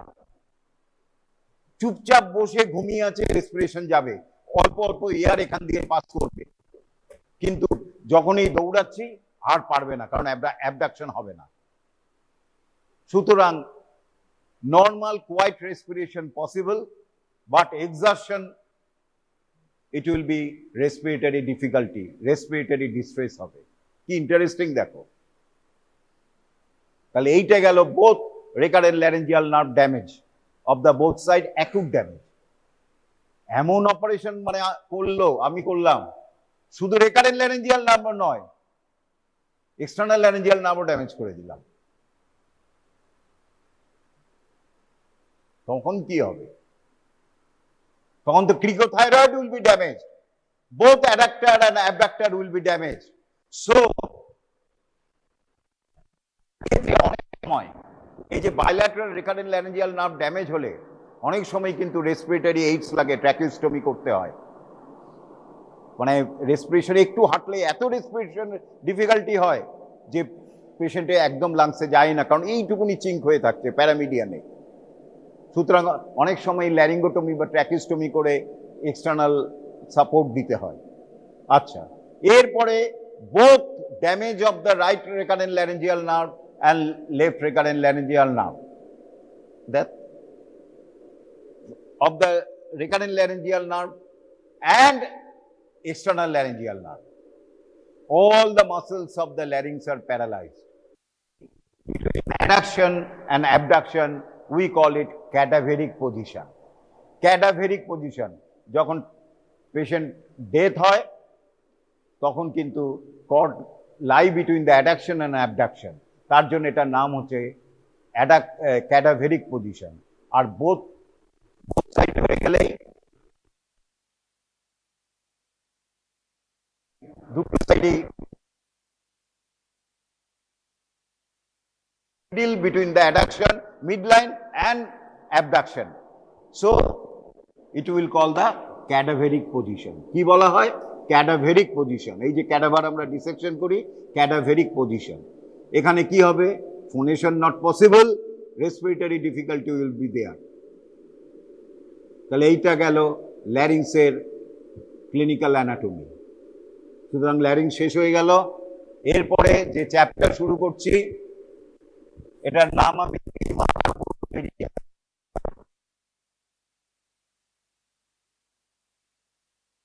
তার উপর দিয়ে বেরিয়ে যাবে, কিন্তু কম্পিটেন্সিতে রয়েছে, পড়াতে হবে। খুব ঝামেলার ব্যাপার। আমাদের নার্ভাস সিস্টেম, ল্যারিংস থেকে এবারে একদম নার্ভে চলে গেল।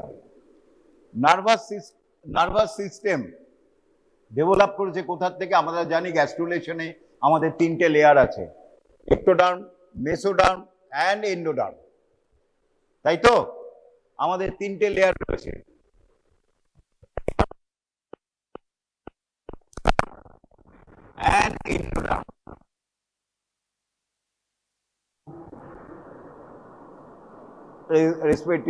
রেসপিরেটরি টিউব এগুলি হয়। মেসোডার্মের তিনটে ব্লক তৈরি করে, paraxial mesoderm, intermediate cell mass আর lateral plate mesoderm.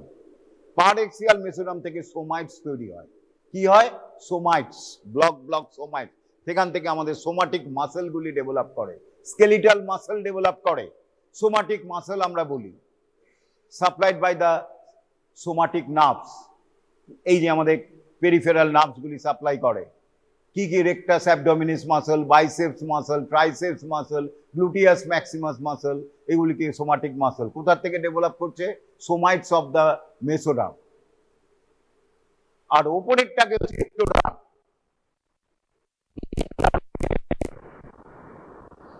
Beautiful thing from which not only the skin and the coverings also develop, the nervous system is developed from this ectoderm. ছবি দেখি, তাড়াতাড়ি বলবো তাহলে সে। আচ্ছা, আমরা জানি আমরা এক্টোডার্মটাকে রিমুভ করেছি। এই এক্টোডার্ম থেকে একটা প্রিমিটিভ স্ট্রিক যাচ্ছে, এটা প্রিমিটিভ নোড, হেনসেন নোড। এখান থেকে একটা নোটোকর্ড যাবে।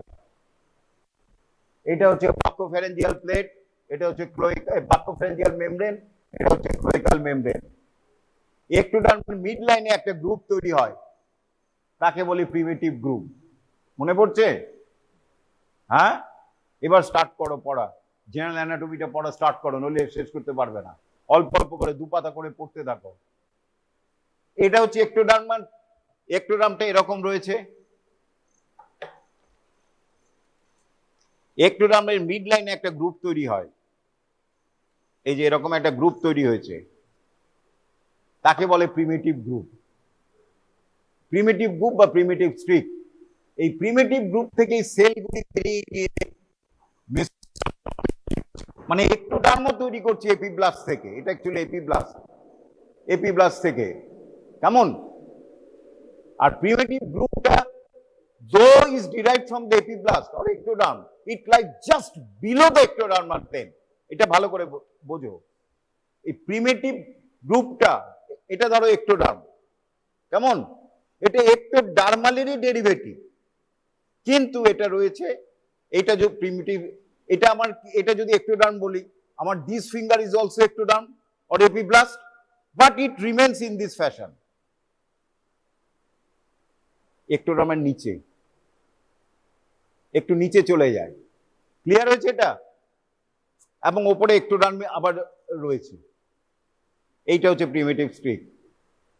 But primitive streak is not the middle layer, it is derived from the epiblast, and from this epiblast, this primitive streak cell, the ectodermal or epiblast cell goes to the primitive streak. Primitive streak হচ্ছে স্কুলের মতো। তোমাদের school, ছেলেরা গেল, normal ছেলে স্কুলে পড়াশোনা করলো, হাই সেকেন্ডারি পাস করে বেরিয়ে গেল, সিবিএসসি আইএসসি পাস করে বেরিয়ে গেল, কোথায় রইলো? এক্টোডার্ম আর মেসোডার্মের মধ্যে এখানে।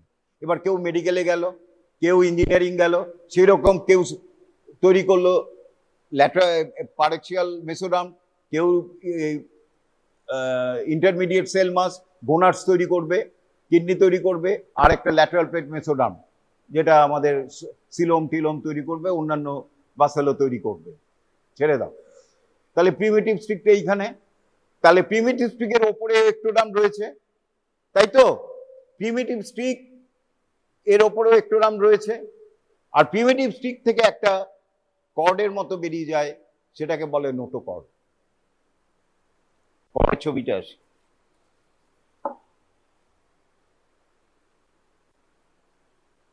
এই দেখো, তাহলে আমরা যদি লিখি,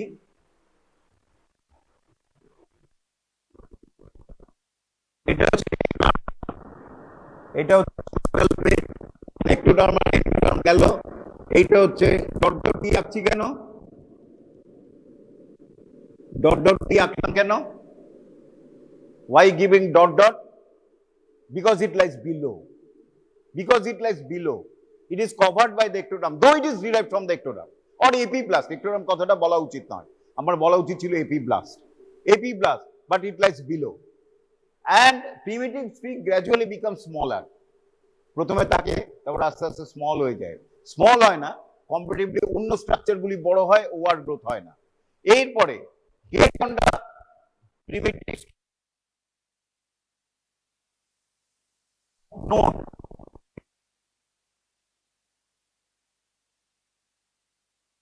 থেকে টিউব গ্রো করে টুয়ার্ডস দ্য বাক্যোফেরেঞ্জিয়াল প্লেট। সেটা, এটা ডট ডট কেন? এটাও এক্টোডার্মের নিচে, derived from the primitive node. Primitive node also derived from the epiblast. তার মানে এক্টোডার্ম সব হচ্ছে এক্টোডার্মের play. It is a play of ectoderm. এইটাকে বলা হয়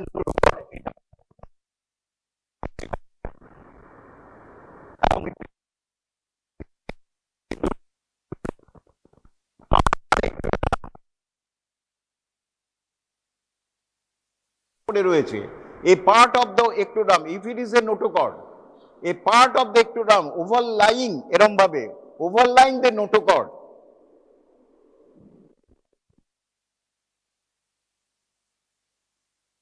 specialized, become specialized, প্রচন্ড স্পেশালাইজড হয়ে গেল, and we call them, they have got potential to develop the nerve cell and the supporting nerve cells. We call neuroectoderm. We call neuroectoderm or medullary plate. এইটাকে আমরা বলি।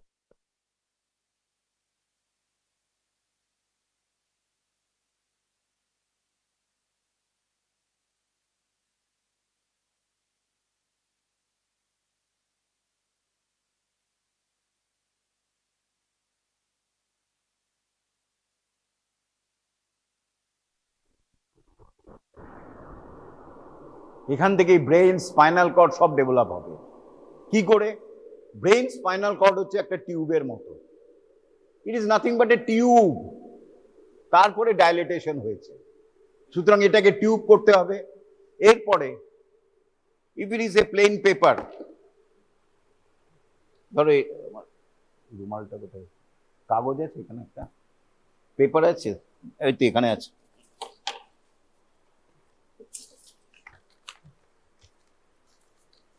it is the neuroectoderm, it is a flat, আর এইখানে notochord রয়েছে, আর পাশে রয়েছে ectoderm, পাশে রয়েছে normal ectoderm, দুপাশে।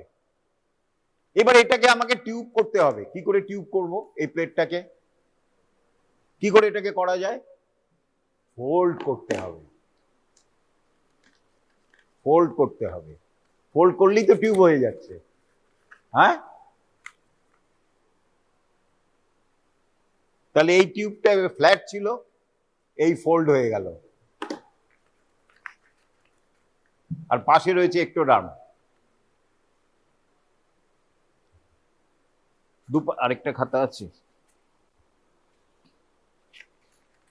আচ্ছা ধরো এইখানে দেখাই, এইটা ectoderm,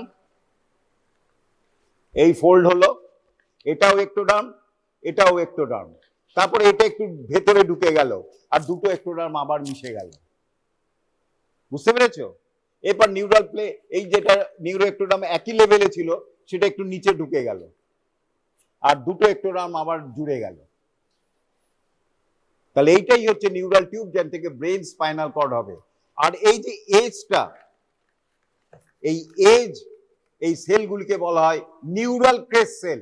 they have got migrating property, হেঁটে হেঁটে অনেক জায়গায় চলে যায়, ফ্রম দ্য অ্যাড্রেনাল গ্ল্যান্ডে অব্দি চলে যায়, ফ্রম নার্ভের গ্যাংলিয়নে চলে যায়, অটোনমিক নার্ভাস গ্যাংলিয়নে চলে যায়, টুথে চলে যায়, অ্যান্ড প্রডিউস ব্র্যাঙ্কিয়াল আর্চে চলে যায়।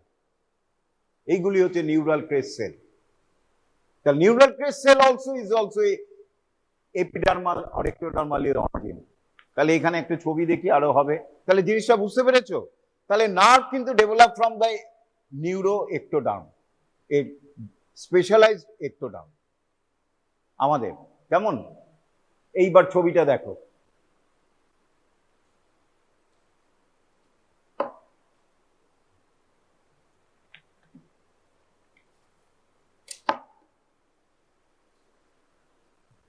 এই যে মেডুলারি প্লেট ভায়োলেটটা, এই দেখো, এইটা হচ্ছে নোটোকর্ড, তার নিচে রয়েছে, এটা হচ্ছে সোমাইটস, তার দুপাশে রয়েছে মেসোডার্ম, পারেক্সিয়াল মেসোডার্ম। এটা হচ্ছে মেডুলারি প্লেট, এটা হচ্ছে নর্মাল একটোডার্ম। এই ফোল্ডিং হচ্ছে, এই ফোল্ডিং হচ্ছে, আমি নিচে নেমে যাচ্ছে, এই ফোল্ডিং কমপ্লিট হয়ে গেল, এবং তার এজের সেলগুলি, এই যে গ্রিনিশ সেলগুলি হচ্ছে নিউরাল ক্রেস সেল, এইগুলি হচ্ছে নিউরাল ক্রেস সেল, আর একটোডার্ম একটোডার্ম আবার মিশে গেল, এবং দিস ইজ এরকম ভাবে নেমে গেল। তাহলে না, এইটাই হচ্ছে পাল্টা। হ্যাঁ, তাহলে আরেকবার ছবিটা দেখো, এটা প্লিজ দেখো, নিউরাল প্লেট হচ্ছে ব্লুইশ কালারটা, ফোল্ডিং হচ্ছে, ফোল্ডিং হচ্ছে, কেমন?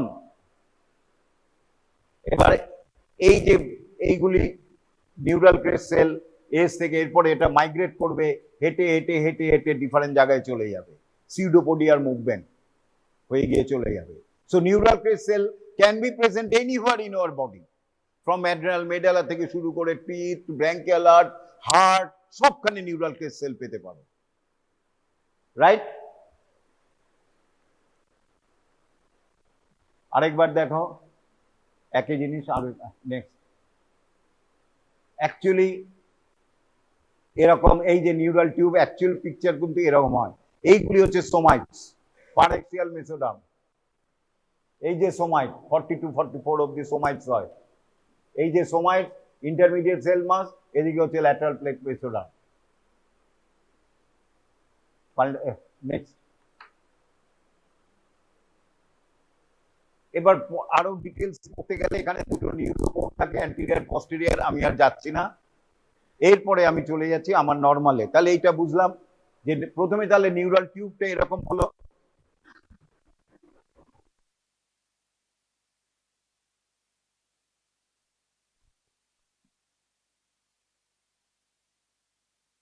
যে নিউরাল টিউব হলো যেখান থেকে ব্রেন স্পাইরাল হচ্ছে এরকম টিউব, এর দুপাশে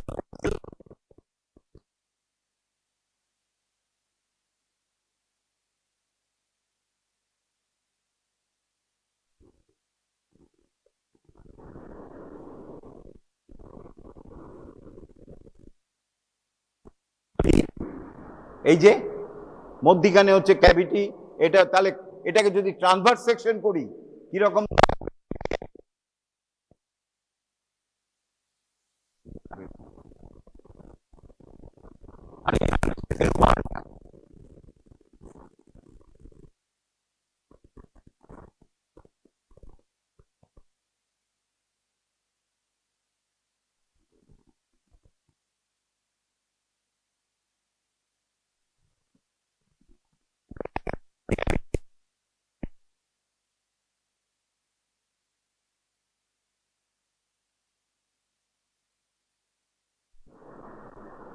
huge dilatation in the cranial lane towards the buccopharyngeal plate, huge dilatation.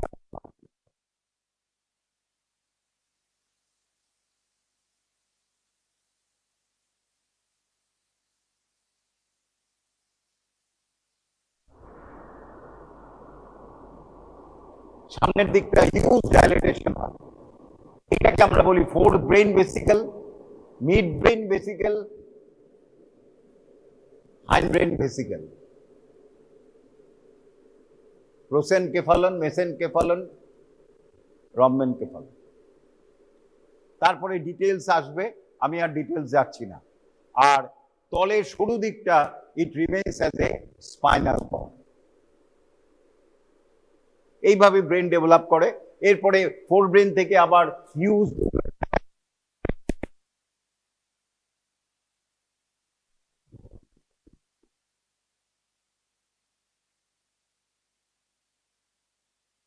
তৈরি করতে, যাকে আর ডিটেলসে যাচ্ছি না।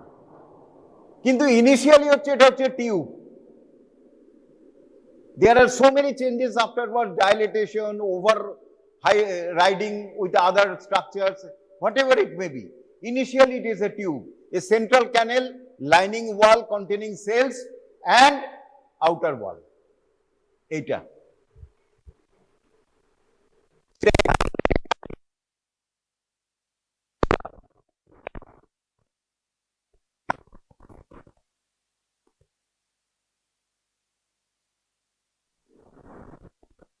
এই জ্ঞানটাই যাচ্ছে। এইগুলি cell originally derived from ectoderm but specialized, so we call neuroectoderm cell. Some cell destined to produce the nerve cell, some cell produce the supporting cell, glial cell, etc. এরপরে এই যে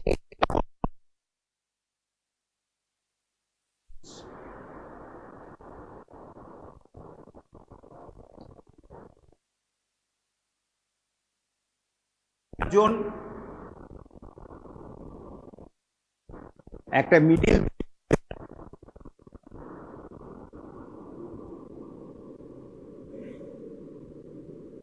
আর একটা ইনার জোন,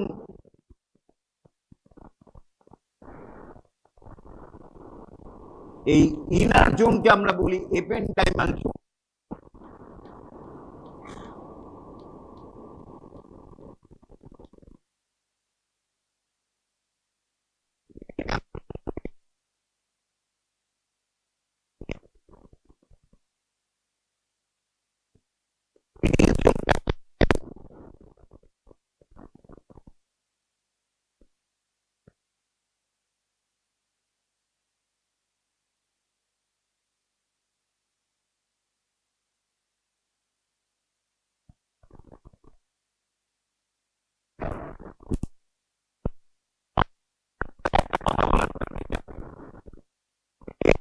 ক্যারেক্টারিস্টিক গুলি আলাদা।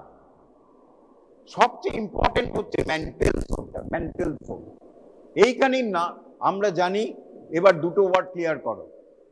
Nerve cell কিরকম, একটা cell body থাকে, perikaryon আর প্রসেস থাকে, dendrons and axons, and collections of nerve cell body যখন এক জায়গায় একটা কালেকশন হয়, আইদার আমরা বলি nucleus in case of a cranial nerve, or ganglion, আমরা দুটো বলি। when there is an collection of cell bodies, একটা জায়গায় কালেকশন হয়ে sell body more or less producing same function, more or less, আমরা তাকে বলি nucleus or ganglion. Mainly cell body of the nerve cell remain in the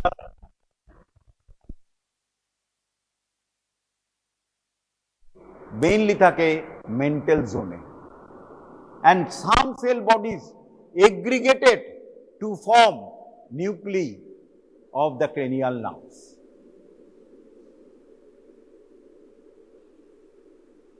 R cell process গুলি, axon dendrons গুলি ependymal layer of the ventricles তৈরি হয়, বা spinal কর্ডের central ক্যানেলের এপেন্ডাইমাল হয়। তাহলে এইটা আমরা শিখলাম। কি শিখলাম?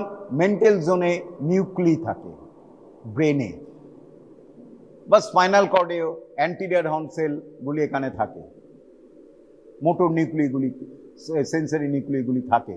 কোন জোনে থাকে? Mental zone. আমরা মেইনলি ডিল করছি ব্রেন স্টেম নিয়ে, লোয়ার জোন। সেইখানেও এরকম তিনটে জোন রয়েছে, mental zone, ependymal zone and marginal zone. And mental জোনে নিউক্লি রয়েছে, কেমন? Cranial nerve nuclei. খুব ভালো কথা। আমরা জানি how many cranial nerves are there? 12. First cranial nerve, olfactory. Second, optic.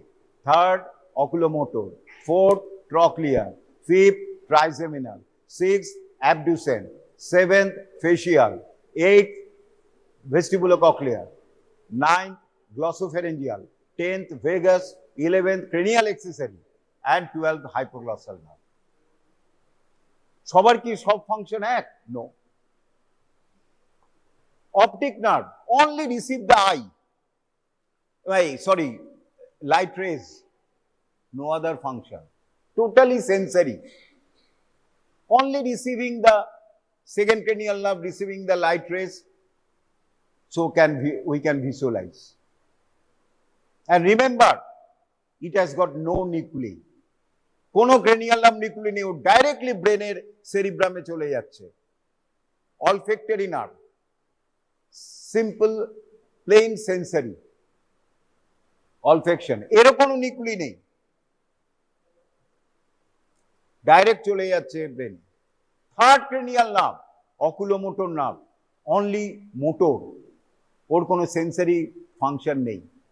Recent স্টাডিতে আছে, কিন্তু যাব না ঝামেলায়। হ্যাঁ,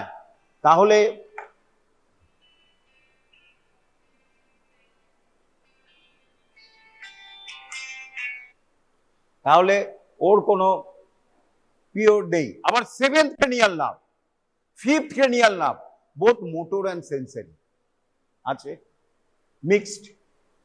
এটা একটা শিখলাম। এরপরে হচ্ছে আরেকটা জিনিস, আস্তে আস্তে টাফে যাচ্ছি। এই যে মোটর অ্যাকশন মানেটা কি? মোটর অ্যাকশন মানে কি হচ্ছে? ভালো করে এবার ক্লিয়ার করো। ব্রেন অর্ডার করছে, ব্রেন ঠিক করেছে এটাকে ধরবো, brain gives order from this higher center, হচ্ছে পিরামিডাল ট্র্যাক, ব্রেনের precentral horn cell area 4, area 6, তাই তো? সেইখানে আসছে, অর্ডার গেল, এবং ultimately this order, first order neuron ওটাকে ট্রান্সফার করে দিচ্ছে ক্রেনিয়াল নার্ভ নিউক্লিতে, এই অথবা স্পাইনাল কর্ডে নিউক্লিতে, অ্যান্টিরিয়র হর্ন সেলে। সেইখান থেকে অর্ডারটা গিয়ে মাসেলগুলি অ্যাকশন করছে। সুতরাং সেইটাকে মাসেল সেল অর্ডারটা নিয়ে যাচ্ছে কোথার থেকে? সেন্টার থেকে দূরে। Anything which goes from center to outside we call efferent. we call E. E for England, E for efferent. আর সেন্সেশন যখন করছি, এই লাগছে, it carries sensation towards the brain, so we call afferent. তাহলে দুটো জিনিস শিখলাম, efferent and afferent. Efferent means carrying sensation from the brain and spinal cord. Afferent means carrying towards, carrying sensation, carrying motor activity towards the muscle or glands. We call it efferent. আর যখন sensation যাচ্ছে তাকে আমরা বলি afferent. এটা শিখলাম, রইল। এরপরে আমরা বলছি ইফারেন্টটাকে ক্লিয়ার করি। সব ইফারেন্ট কি সমান? নো। অ্যানাটমির কাজই হচ্ছে কমপ্লিকেটেড করা, সহজ জিনিসকে যতটা পারো কমপ্লিকেটেড করে টিচার স্টুডেন্ট সবাইকে ট্রাবল দাও। সুতরাং ট্রাবল দিলাম। কি ট্রাবল? মোটর অ্যাক্টিভিটি বলতে মেইনলি বোঝায় মাসেলস অ্যান্ড গ্ল্যান্ডস, গ্ল্যান্ডের secretion, parotid gland, submandibular gland, sublingual gland, lacrimal gland, palatal glands, তারপরে হচ্ছে laryngeal glands, স্টমাকের গ্ল্যান্ডস, তারপরে হচ্ছে ইসোফেগাসের গ্ল্যান্ডস, ডিওডিনামের glands, so on and so forth. এবার মাসেল আরো complicated. Muscle are of two types. কি কি টাইপস? একটা হচ্ছে বলেছিলাম এই মাত্র, যার জন্য আই গট ইট রিপিটেশন, যে some muscles develop from the somites, some muscles develop from the somites, right? এই কি বলে, এই আমাদের normal muscle biceps, triceps etcetera, head নেকেও রয়েছে, হ্যাঁ, তাকে আমরা বলি somatic, and they are supplied by the somatic nerve. Might be a cranial nerve, might be a peripheral spinal nerve, but we call it somatic nerve because they are muscles they supply, they are developed from the paraxial mesoderm or soma. আজকে বাড়ি গিয়ে সোমাইটসটা একবার দেখে নেবে কেমন, ডার্মোমায়োটম, স্ক্লেরোমায়োটম, সেটা গেল একটা দিক। আবার কিছু মাসেলস রিসেন্টলি পড়েছো, develop from the branchial arch. Facial muscles, muscles of mastications, palatal muscles, pharyngeal muscles, আজকে যে muscle পড়ালাম, laryngeal muscles are developed from the branchial arch. First branchial arch, mandibular nerve, supply the muscles of mastication, anterior belly of digastric, mylohyoid, tensor tympani, tensor palatine. Those are skeletal muscle. Eguলি skeletal muscle, but they are developed from the branchial arch. Second branchial arch, facial nerve, supply the muscles of facial expression, posterior belly of digastric, stylohyoid, stapedius. These are the branchial muscles. Branchial motor, we call it branchiomotor. Palatal muscles, laryngeal muscles, all are branchial arch. Tongue muscles kintu alada. All tongue muscles are somatic except palatoglossus, which are branchial, branchiomotor. সুতরাং মোটরের আবার দুটো ভাগ হয়ে গেল, somatic motor, ব্র্যাঙ্কিওমোটর। ব্র্যাঙ্কিওমোটর means একটা special thing, আমরা তাকে বলি স্পেশাল ভিসেরাল। দো মাসেল, এগুলি মাসেলই কিন্তু নাম দিয়ে দিচ্ছি ভিসেরা। আরেকটা মোটর আছে, লাস্টে আমি বললাম, সেটা হচ্ছে গ্ল্যান্ডুলার। গ্ল্যান্ডুলার সিক্রেশন, গ্ল্যান্ড যে সিক্রেশন হয় অর্ডার ব্রেন থেকে যায়, mainly by the autonomic, mainly নয়, by the autonomic nervous system. Here in the head neck, mainly by the parasympathetic nervous system through ciliary ganglion, otic ganglion, submandibular ganglion, pterygopalatine ganglion. আসবো আমি, এটা শেষ হলেই গ্যাংলিয়নটা পড়াবো। সুতরাং এগুলিকে আমরা বলি visceral efferent, general visceral efferent. আজকে ইফারেন্টটা বলছি, তাহলে আমরা তিনটে টার্ম শিখলাম এখানে আজকে। কি কি?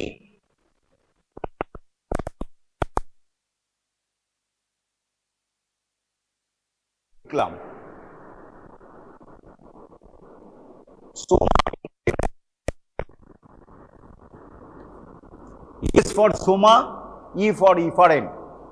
This means the cranial nerve nuclei which supply the muscles develop, skeletal muscle develop from the soma. কি আছে এখানে? সোমার থেকে হেড নেকে কি ডেভেলপ করেছে? এক্সট্রাকুলার মাসলগুলি অ্যান্ড সিলিয়ারিস, extraocular muscleগুলি and ciliaris and sphincter pupilli are developed from the soma. ভুল হয়ে যায় আমাদের, মনে থাকে না। সোমাইটস বলতেই আমাদের মনে হয় শুধু রেক্টাস অ্যাবডোমিনিস, বাইসেপস, ট্রাইসেপস, হ্যাঁ, প্লাস যেন বলে এই ফ্লেক্সার ডিজিটারাম লঙ্গাস। নো, এই এক্সট্রাকুলার muscles, superior oblique, inferior oblique, rectus, superior, inferior rectus, all are derived from the soma. So, we call it, and also, এই মাত্র বললাম, টাঙের muscle, all muscles except palatoglossus are developed from the somites, occipital somites. পেছন দিকে সোমাইটটা সামনের দিকে আসে। সুতরাং these are the somatic muscle, we call somatic efferent. তাহলে যে যে নার্ভস এর ফাংশনাল কম্পোনেন্ট হচ্ছে সোমাটিক ইফারেন্ট। তারপরে আমরা শিখলাম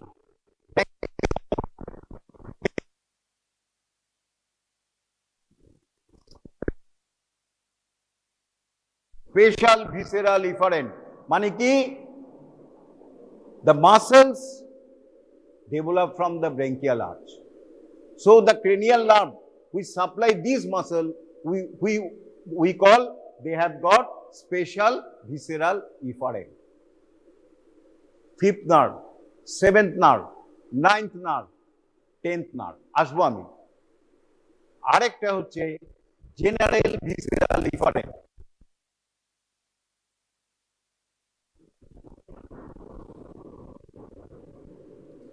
যেটা প্যারাসিম্প্যাথেটিক গ্যাংলিয়ন সাপ্লাই করে, সাবম্যান্ডিবুলার গ্ল্যান্ডকে সাপ্লাই করছে, প্যারোটিড গ্ল্যান্ডকে সাপ্লাই করছে, ভেগাস সাপ্লাই করছে সমস্ত পার্টকে, ইসোফেজিয়াল, স্টমাকের গ্ল্যান্ডস, লিভারের গ্ল্যান্ডস, সেইগুলিকে আমরা বলি general visceral efferent, normal viscera. তাহলে আমরা 3টে ইফারেন্ট শিখলাম এখানে, AC,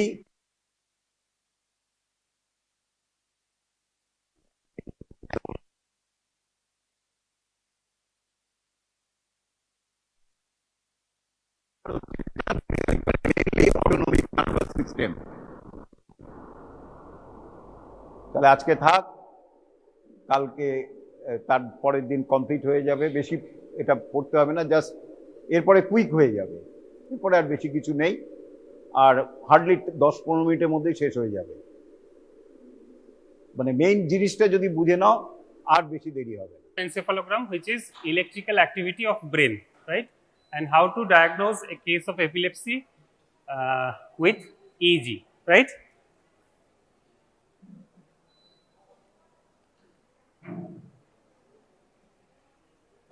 Quarter, next slide. Okay. So, electroencephalogram, right? EEG is the recording of the electrical activity of brain through the scalp, right? So, it is a non-invasive test, right? It is a non-invasive test. So, we are putting electrode over the scalp and we are recording the electrical activity of brain. And the first recording was made by Richard Caton in the year 1875, right? Okay, next slide. Next slide. Next. Okay, so the origin, how EEG waves are generated. How EEG waves are generated, right? So, as because it is electrical activity of brain, so we can compare it with the electrical activity of heart or electrocardiogram, right? Electrocardiogram, where we record electrical activity of heart from the skin itself, right? We do not need to put any electrode over the heart surface, right?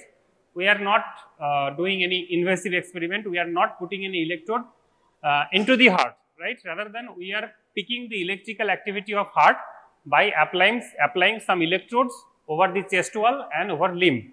We are recording the electrical activity of heart. And you know the source of electrical activity of heart is action potential, right? So similarly, electrical activity of brain, to record the electrical activity of brain, we do not need to apply any electrode into the brain, right?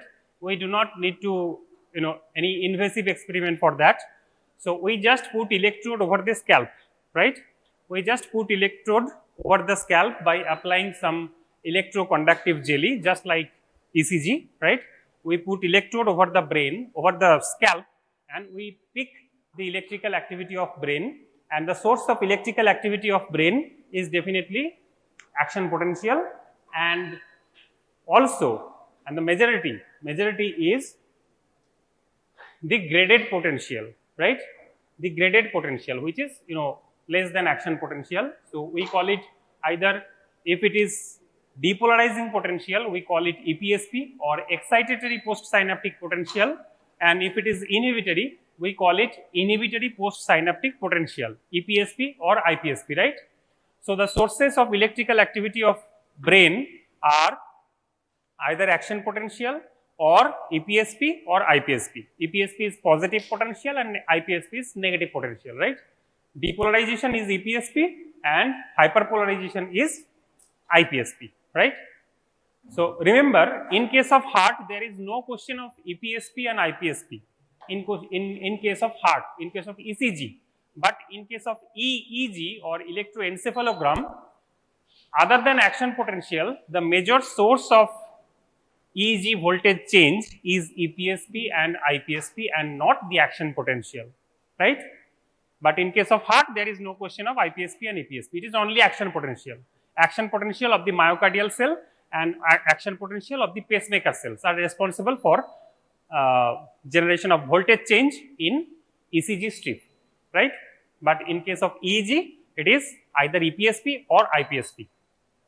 Next slide. Okay. So all of you know what is EPSP and IPSP. All these things has been taught in your neurophysiology, how EPSP occurs and how IPSP occurs, right? Next slide. Next slide. So this is IPSP. Next slide. Okay. So there are a few points to remember. So this is the scalp over which we apply the EEG electrode, right? So as you already know the configuration of an ECG machine. Okay, what is the configuration of ECG machine? We need some lead. And what is the lead? Lead is a pair of electrode.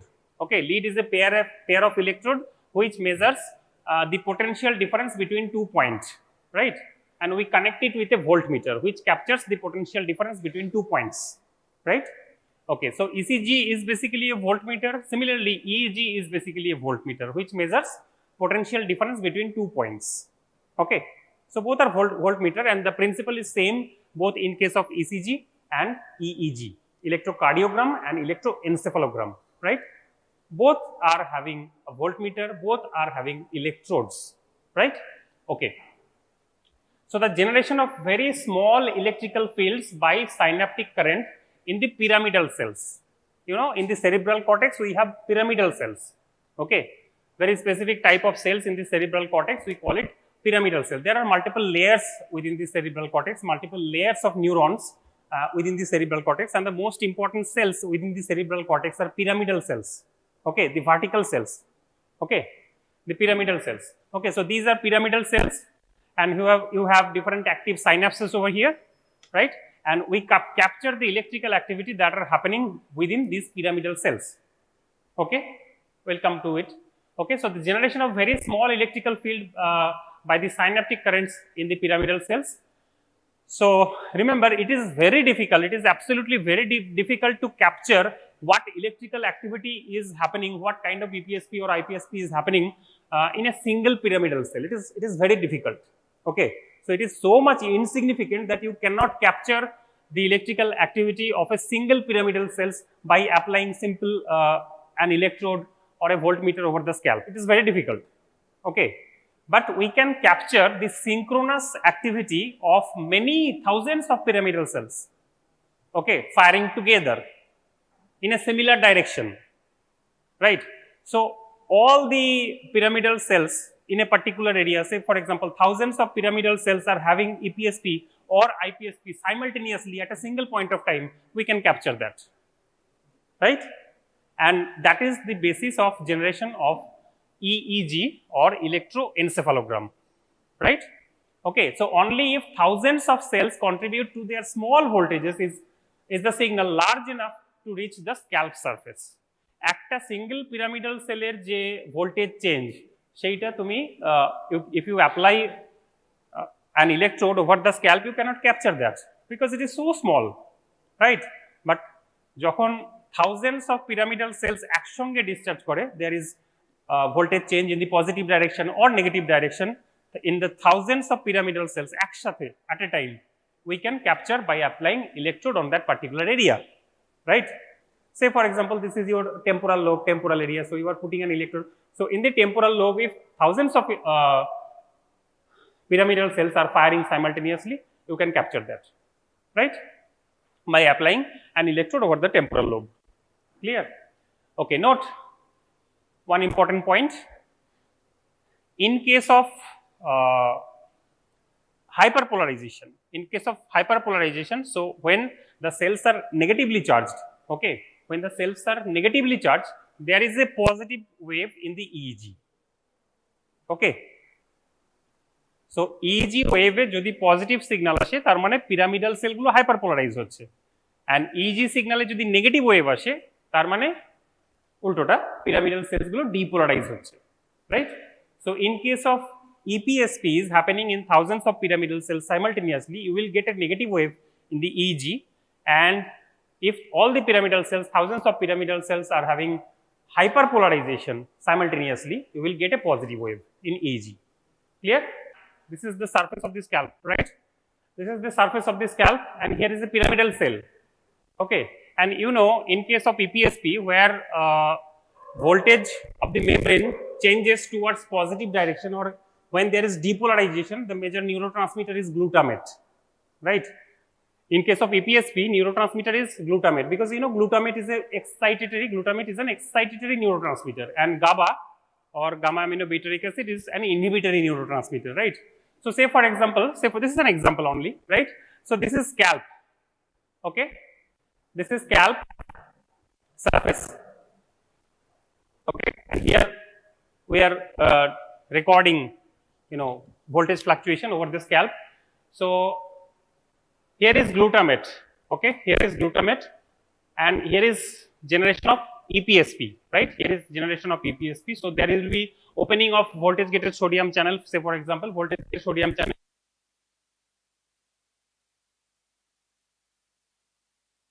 And the cell is depolarized. Depolarize the complete cell membrane at a time, as because the cells are vertical with the scalp, right?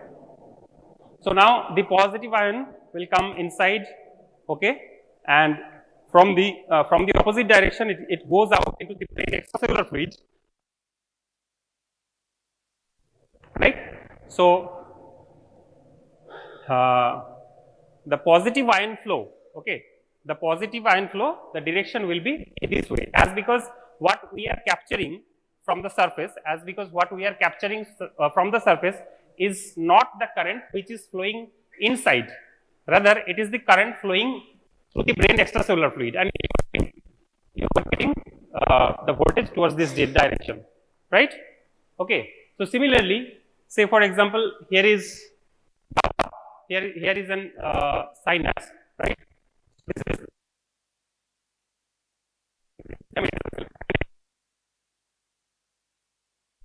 neuron is secreting GABA, so there will be IPSP, right? There will be IPSP. So IPSP means either chloride will, any negative ion will enter into the cell, right? So say for example chloride. So chloride will enter over here, right? Chloride will enter over here and goes in this way and comes back in this way. Okay. So negative flow of negative ion is in this way. That means flow of positive ion in this way. Okay. So if you record the current, it will be like this. Okay. Clear? So what are the layers of scalp? So pyramidal cells are definitely the pyramidal cells are not directly in contact with the electrode you are placing over the scalp surface. আমি একটা মাথার উপর একটা electrode লাগাচ্ছি, সেই ইলেকট্রোডটা তো definitely pyramidal সেলের সঙ্গে লেগে নেই, right? So in between there is a gap. So what are the layers of scalp? Okay, what are the layers of scalp? And finally, what are the layers in the cerebral cortex, the neuronal layer? So this is molecular layer over the top surface, right? Molecular layer, external granular layer, external pyramidal layer, internal granular layer, internal pyramidal cell layer, and the fusiform cell layer. Okay, we will study the details of anatomy of the scalp and the neuronal layer in anatomy. I am not going into the details of it, right? Next slide there. Okay, next slide. So these things has been discussed.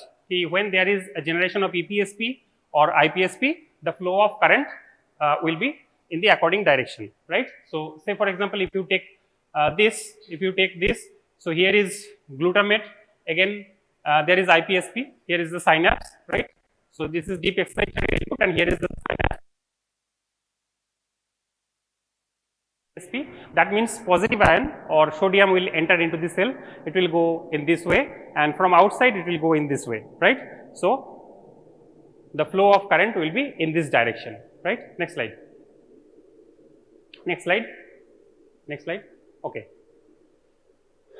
Okay, so the generation of rhythm, synchronous rhythm, there are two options. So all these cells, all these pyramidal cells, all they take their cues from a central clock or a pacemaker, right? This is one option, I am coming to it. And another option is they may share or distribute the timing function among themselves by mutually exciting or inhibiting each other. So that means pyramidal cell electrical activity shuru holo ki kore? What is the source of EPSP and IPSP? The question, if I ask you. So as in case of heart, there is a pacemaker cell called SA node or AV node, right?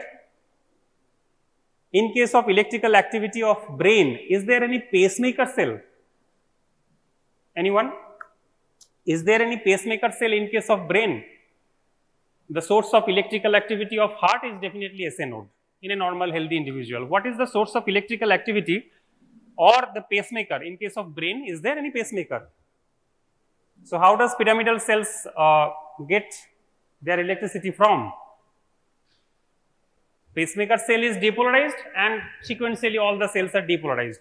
During my classes on ECG, we had talked about that once first it is the pacemaker cell which is depolarized, and once the pacemaker cell is depolarized, it will depolarize all the neighboring cells. There is gap junctions in heart. But what in case of brain? The pyramidal cells are either depolarized or hyperpolarized, and we are capturing that electrical activity by applying electrode over the brain. And there is some rules where what do we apply electrode? যেখানে সেখানে electrode apply করলে তো হবে না, there are some rules. কোথায় কোথায় আমরা electrode apply করব? I will come to it. How to perform EEG on a patient, right? But my question is, where is the pacemaker in brain? What is the source of electrical activity? So what is the equivalent structure in brain that functions like SA node? And the answer is thalamus, right? Answer is thalamus. Okay, so thalamus is the pacemaker cell, or the pacemaker, not cell, thalamus is not a cell. You know, thalamus is the collection of multiple nuclei, right? Multiple nuclei.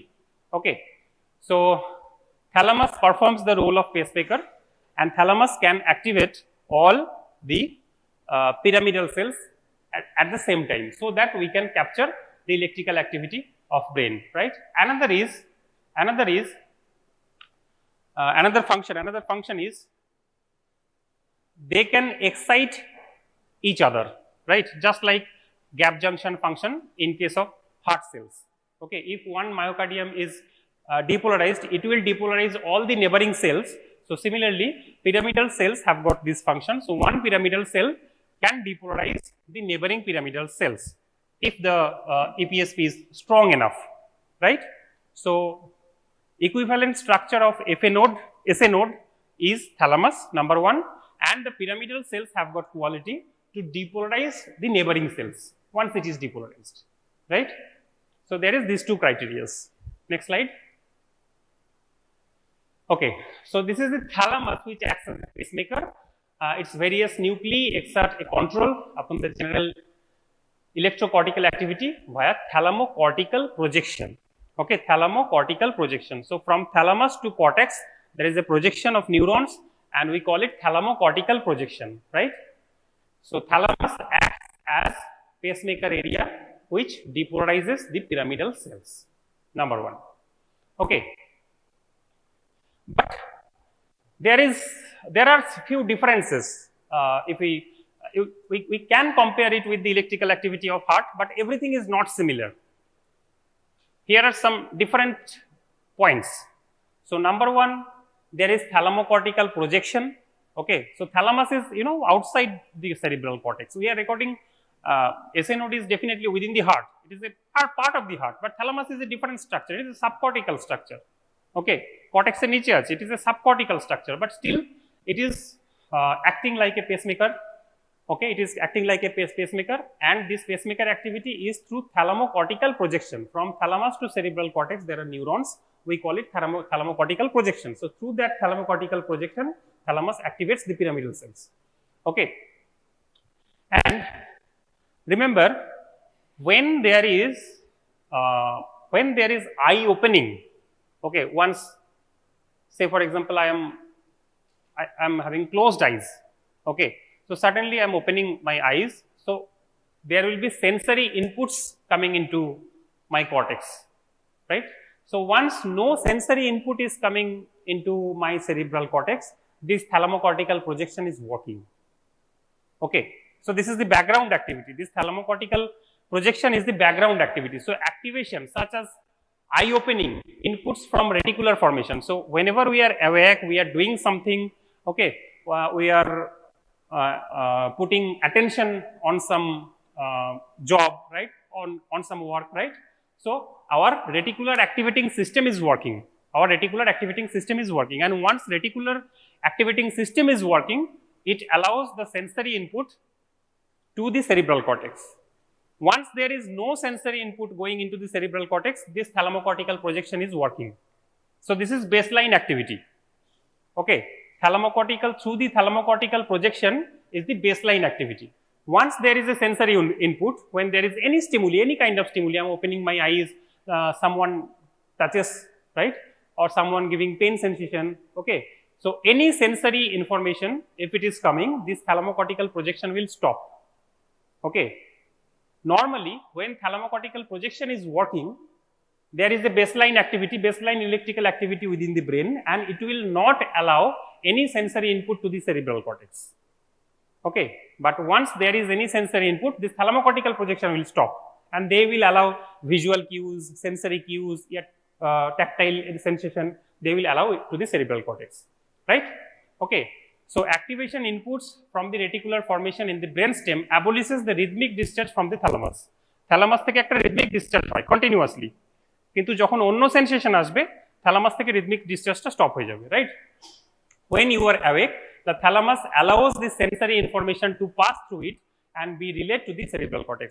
আমরা যখন pen সেন্সেশনের pathway পড়েছি, যখন dorsal কলামের pathway পড়েছি, সবকিছু thalamus হয়ে গেছে. You remember all the pathways, the lateral spinothalamic tract, the posterior column, everything goes to the thalamus, and the thalamus is the relay station for all the sensory information, and finally from thalamus to cerebral cortex. এমন নয় যে সব sensory information গুলো directly cerebral কর্টেক্সে যায়, প্রথমে থ্যালামাসে যায়, thalamus থেকে cerebral কর্টেক্সে যায়. So thalamus is the relay station for all sensory information, right? So thalamus কখন অ্যালাউ করবে একটা সেন্সরি ইনফরমেশনকে সেরিব্রাল কর্টেক্সে যেতে, it depends on the thalamus, right? So when you are awake, the thalamus allows the sensory information to pass through it and be relayed to the cerebral cortex. And when you are asleep, যখন আমরা ঘুমিয়ে পড়ছি, so there is no sensory information coming to the cerebral cortex, right? So during a sleep condition, in deep sleep maybe, okay, so there is no sensory information. I am not sensing anything when I am in deep sleep, right? So during that time, thalamus is active, right? So when you are asleep, thalamus neurons enter a self-generated rhythmic state that prevents organized sensory information from being relayed to the cerebral cortex. ठीक है? Next slide. Okay, coming to it later on. Next slide. Okay, now coming to the procedure, আমরা EEG কিভাবে করব, পেশেন্টের EEG কিভাবে করব? So EEG is not আমাদের কাছে মেশিন থাকলে দেখিয়ে দিতাম. We do not have currently any EEG machine. So I cannot show you how to. We have already ordered an EEG machine from the Department of Physiology, right? We don't know when it is here to arrive, right?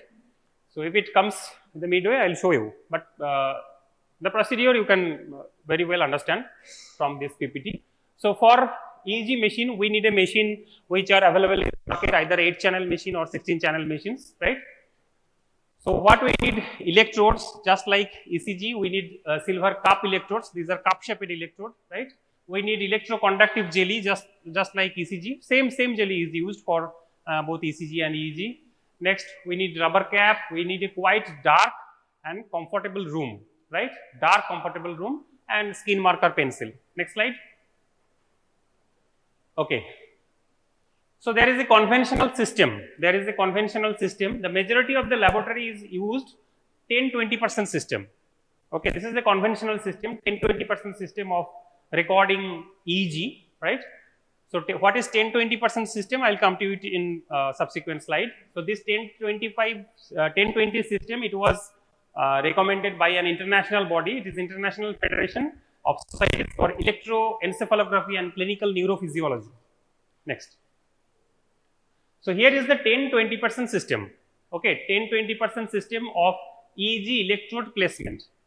মনে আছে ECG করার সময় chest lead গুলো V1 কোথায় লাগাবো, V2 কোথায় লাগাবো, সব কটার পজিশন ছিল, রাইট? যে right intercostal space, left intercostal space কত সেন্টিমিটার দূরে, ঠিক আছে, everything we had a measurement, right? বাকি যে লিম্ব লিড গুলো ছিল সেগুলোর পজিশন আছে, আমরা কোথায় কোথায় লাগাবো, রেডটা কোথায় লাগাবো, ইয়েলোটা কোথায় লাগাবো, right? So similarly in EEG there are many electrodes. Okay, এখানে কটা ছিল, 6টা চেস্ট লিড ছিল আর বাকি 4টে ক্লিপ ছিল, রাইট? ওকে, বাট এখানে 21 ইলেকট্রোডস। ওকে, এবারে ইলেকট্রোড গুলো আমরা কোথায় প্লেস করব? So this is the diagram. In your examination you do not need to perform EEG, so don't try to remember this. Okay, when we perform EEG we also take the help of the chart, right? We do not need to remember where to place the electrodes, but করতে করতে মুখস্থ হয়ে যায়, right? কেউ যদি continuously EEG করে, পেশেন্টদের EEG করে, তখন মুখস্থ হয়ে যায়। So we do not remember this chart, but just know the principle how to do EEG on a patient, right? So this point is Nagian, this point is Nagian, this point is Nagian. So from Nagian এই total distance থেকে 100% বলা হয় Nagian থেকে Anian, right? Nagian to Anian, this is this bony prominence. Nagian, this is total 100% distance, right? So from Nagian to 10%, here is one electrode, equal FT1, right? Then 20% distance FZ, then 20% distance CZ, then 20% distance PZ. This F is for frontal, C for central, right?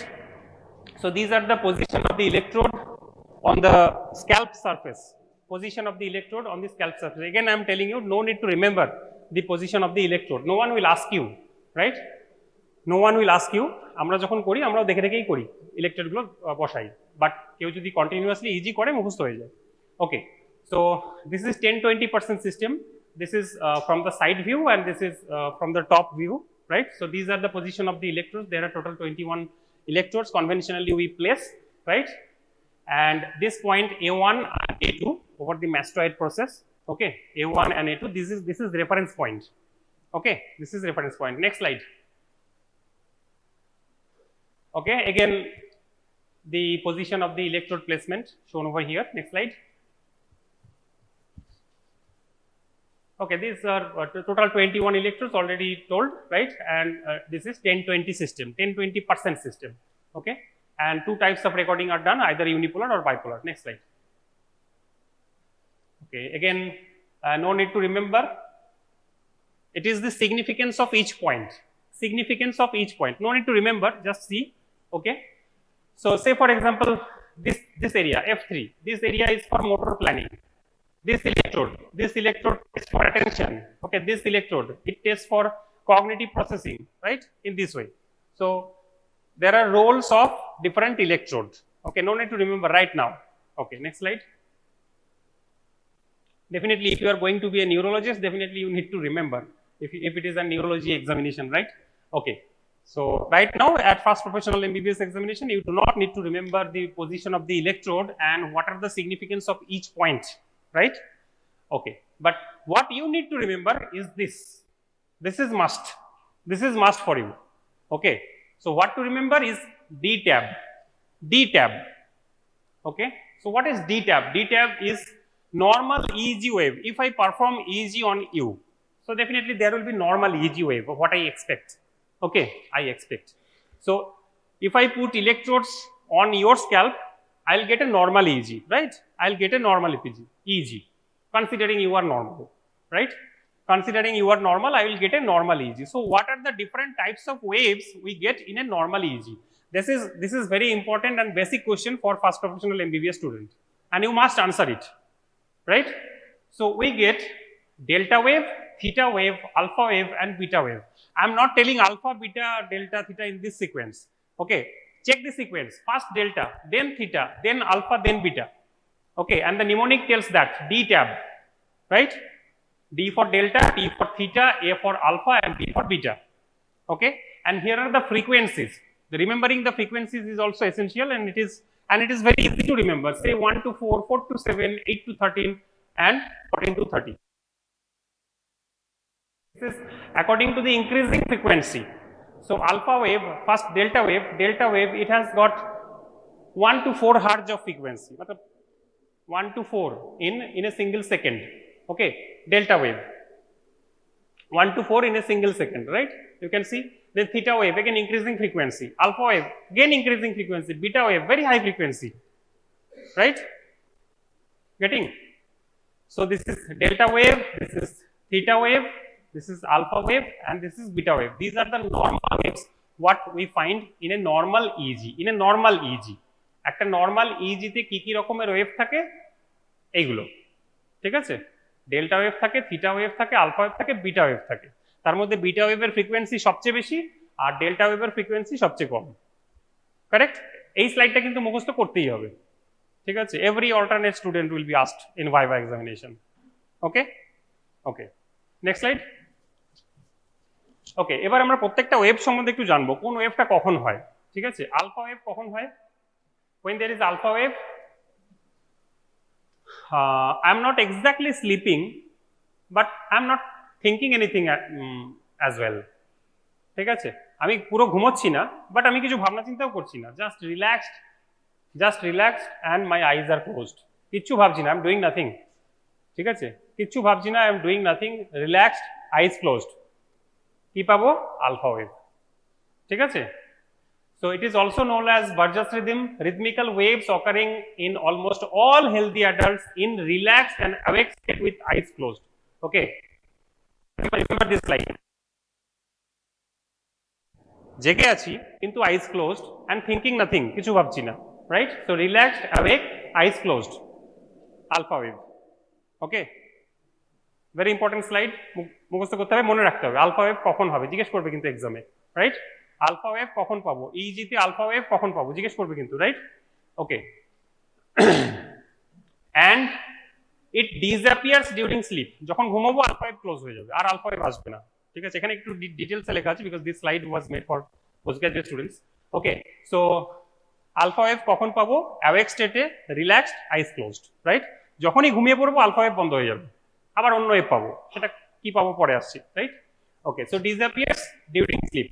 Okay, and also frequency decreases in hypoglycemia, hypothermia, hypercapnia, hypocortisolemia, right? এই সমস্ত হলে alpha ওয়েভের frequency কমে যাবে। But what you need to remember, তোদের জন্য যেটা মনে রাখতেই হবে, আলফা ওয়েভের ফ্রিকোয়েন্সি কত, ওকে? কোন সময় আলফা ওয়েভ পাওয়া যাবে, কখন আলফা ওয়েভ পাওয়া যাবে। ওকে, নেক্সট স্লাইড। নেক্সট স্লাইডের মধ্যে আলফা ব্লক আছে, yes, alpha block. Okay, so what is alpha block? Alpha block মানে আলফা ওয়েভ চলছে, রাইট? সাডেনলি এটা স্টপ করে গেল, আলফা ব্লক, ঠিক আছে? সেটাকে আলফা ব্লক বলে। So alpha block or alpha attenuation refers to a phenomenon in which alpha attenuates and are replaced by fast irregular wave of low amplitude. Okay, alpha wave replace হয়ে অন্য wave চলে আসা, সেটাকে আমরা বলছি alpha block, ঠিক আছে? সেটাকে বলছি আলফা ব্লক। তাহলে আলফা ব্লক কখন হবে? আমার আইস ক্লোজড আছে, ঠিক আছে? আলফা ওয়েভ চলছে, আইস ক্লোজড আছে, কিছু ভাবছি না, জাস্ট রিল্যাক্সড, আলফা ওয়েভ চলছে। সাডেনলি চোখ খুললাম, আলফা ওয়েভ বন্ধ হয়ে গেল। অথবা কি হতে পারে, আমি ঘুমিয়ে পড়লাম, আবার আলফা ওয়েভ বন্ধ হয়ে গেল। ঠিক আছে, okay. So when the person opens their eyes, alpha wave, right? আচ্ছা, when the individual engage in conscious mental activity, কিছু ভাবতে শুরু করলো, চোখ বন্ধ আছে কিন্তু কিছু ভাবতে শুরু করলো, আলফা ওয়েভ বন্ধ হয়ে গেল, right? When any form of stimulation is applied, okay, I was relaxed, my eyes were closed, I was not thinking anything, suddenly someone calls me, alpha wave stops, right? So these are the situations when alpha wave stops, and it is called alpha block, right? Next slide. Okay, mu rhythm I am not telling it at your level, not required at your level. Okay, alpha wave এর সঙ্গেই mu rhythm হয়। Next slide. Beta wave. Okay, beta wave irregular, hertz 14 to sub frequency সবচেয়ে বেশি। Okay, frequency সবচেয়ে বেশি, mostly on partial mostly on parietal and frontal region, right?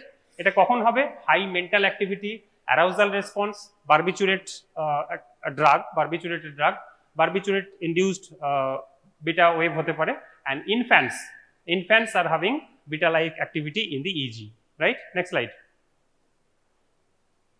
Theta wave. Okay, theta wave 4 to 7 hertz, seen in parietal and temporal region in the children. Emotional stress, okay, emotional stress particularly in adults, particularly during disappointments or frustration, right? And many other brain disorders, and often in degenerative brain disease, right? Next slide. Delta wave. Delta wave, very easy to remember, delta D. D is for delta for deep sleep. Okay, delta for deep sleep. ঠিক আছে, তাহলে alpha যদি চারটে মনে রাখতে হয় আমাকে, alpha, beta, theta and delta, প্রত্যেকটা কখন হয়, ঠিক আছে। সো আলফা প্রথমেই বললাম, most important, very important question or very common question asked during viva. So alpha wave is seen in relaxed, eyes closed, thinking nothing. Okay, alpha wave. যখনই জেগে উঠলাম and I am putting my attention on some activity, কিছু activity attention দিয়ে করতে থাকলাম, it is replace by beta wave. Beta মানে awake, জেগে আছি, ঠিক আছে। বিটা মানে অ্যাওয়েক, জেগে আছি, চোখও খোলা আছে, ঠিক আছে। আলফা ওয়াজ অ্যাওয়েক, ঠিক আছে, আলফা ওয়াজ অ্যাওয়েক। আলফাতে মানে in sleep, not alpha is not in sleep, ঠিক আছে। Alpha is not in sleep, alpha is also awake, beta is also awake, but in alpha I am doing nothing, eyes closed, and I am completely relaxed. Okay, so if I am thinking anything, eyes open, okay, it is beta, right? Theta is usually in light sleep. In light sleep, mane you can be aroused in such a situation. It is in light sleep, you can be aroused, right? Theta. And D is for deep. Delta for deep. D for D. Delta is for deep sleep. Okay, okay. So very deep sleep, seen in infancy and seen in serious organic brain disease. Serious organic brain disease, right? Next slide. Okay, next slide. Okay. So with this background knowledge, I'm not showing you all the slides because the PPT was made for PG level. Okay, so abnormal EEG waveform. Abnormal EEG waveform. কি abnormal EEG wave আছে? Okay, আর সেগুলো কখন হয়? So number one, epilepsy, right? What is epilepsy? Any idea?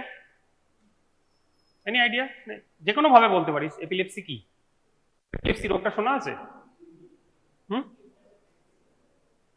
খিচুনি, হ্যাঁ, কি আর কি? আর কিছু? Convulsion, খিচুনি, fits,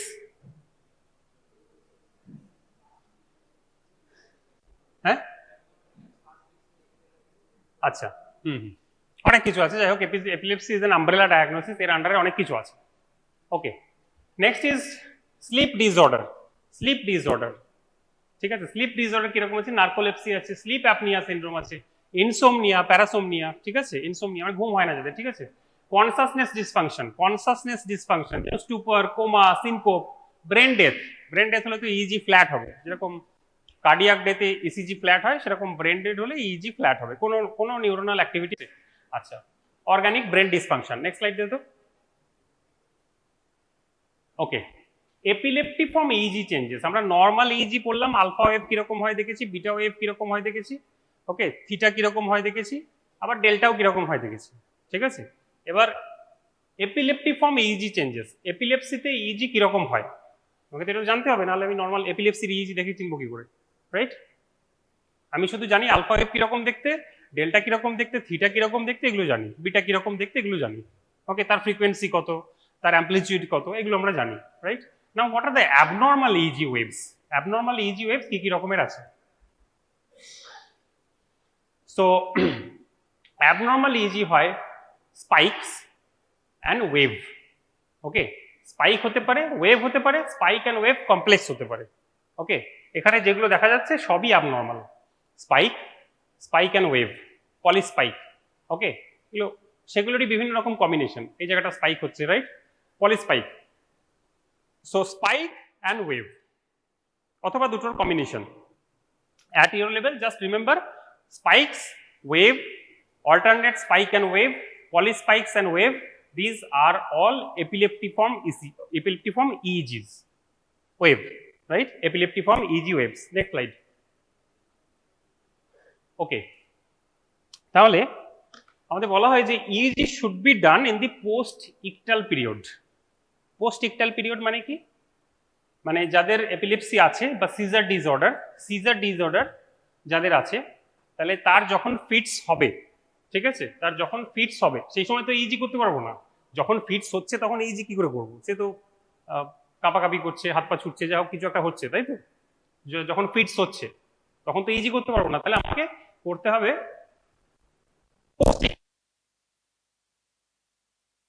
গেল তারপরের যে সিচুয়েশনটা, সেই সময় আমাকে করতে হবে। এবার পেশেন্ট যখন আসে তখন তো তার ফিটস হচ্ছে না মেবি, তাহলে আমাদের কিছু প্রোভোকেটিভ টেস্ট করতে হয় টু ইন্ডিউস দ্য ইভেন্ট, ঠিক আছে? We need to do some provocative test যাতে তার ফিটস চলে আসে, ঠিক আছে, যাতে তার সিজার শুরু হয়। ওকে, এরকম কিছু করতে হবে। How to do that? Provocative test কিভাবে করা হয়? So EEG is recorded during interactive period by artificially triggering epileptiform waves, ঠিক আছে? তাহলে পেশেন্ট যখন এসছে তখন তার ইজি বসে আমি নর্মাল ওয়েভ দেখতে পাচ্ছি স্ক্রিনে, ঠিক আছে, নর্মাল ওয়েভ দেখতে পাচ্ছি, ঠিক আছে, বিটা ওয়েভ দেখতে পাচ্ছি মেবি, ঠিক আছে, পেশেন্ট জেগে আছে যেহেতু বিটা ওয়েভ দেখতে পাচ্ছি, রাইট? তো আমাকে এপিলেপ্টিফর্ম ওয়েভ আনতে হবে, ঠিক আছে, তাহলে পেশেন্টকে আমাকে সিজার ইন্ডিউস করতে হবে। তো সিজার ইন্ডিউস করতে গেলে বা এপিলেপ্টিফর্ম ওয়েভ মানে স্পাইক ওয়েভ এগুলো যদি আনতে হয় তাহলে আমাকে ইন্ডাকশন করতে হবে। তাহলে ইন্ডাকশন কি কি করা হয়? একটা হচ্ছে ইন্টারমিটেন্ট ফোটিক স্টিমুলেশন, ঠিক আছে, চোখে ফ্ল্যাশ মারা হয়, লাইটের ফ্ল্যাশ, ঠিক আছে। তো ইন্টারমিটেন্ট ফোটিক স্টিমুলেশন, আরেকটা হয় hyper ventilation for 3 to 5 minutes. এটা করলে সাধারণত ফিটস শুরু হয়ে যায়, রাইট, মানে সিজার শুরু হয়ে যায়। Next slide. ওকে, এবার সিজার আর এপিলেপসি এই দুটো টার্মের একটু জেনে নেওয়া দরকার আমাদের, অ্যাজ বিকজ এই টার্ম দুটো বারবার ইউজ করছি। What is seizure, what is epilepsy? So seizures is a Latin word. So seizures are temporary disruption of the brain function caused by uncontrolled excessive neuronal activity, right? Uncontrolled excessive neuronal activity. So all the episodes যে fits কথাটা আমি বারবার বলছি, this is actually seizure. Okay, seizure মানে uncontrolled excessive neuronal activity, right? And in contrast to the symptomatic seizure, epilepsy is a chronic condition যার সারা বছর ধরে caesar হয়। অনেক রকম, প্রতি মাসে 2 বার সিজার হয় বা প্রতি মাসে 3 বার করে সিজার হয়।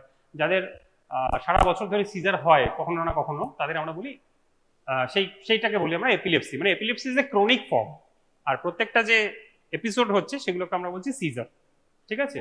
তো in contrast to symptomatic seizure, epilepsy is a chronic condition of recurrent seizure that can also vary from brief and nearly undetectable symptoms to periods of vigorous shaking and convulsions, ঠিক আছে। তাহলে caesar কিরকম হতে পারে? এমন সিজারও হতে পারে that is completely আননোটিসড, আমরা বুঝতেই পারলাম না, ঠিক আছে, বুঝতেই পারলাম না, ছোট্ট করে কয়েক সেকেন্ডের জন্য একটা সিজার হয়ে গেল, বুঝতেও পারলাম না, ঠিক আছে, এরকম হতে পারে। আবার খুব ভিগরাস শেকিং, খুব ভিগরাস কনভালশন, এরকমও হতে পারে, right? Okay, next slide. Okay, now here is the classification of seizure. মানে এত সিজার বলছি, so seizure classification, although it is not required for you, it is in medicine or in future neurology, right? Still কিছুটা classification জেনে নেওয়া দরকার, otherwise বুঝতে পারবো না, right? So seizure is mainly classified in 2 headings. Okay, one is focal seizure and another is generalized seizure.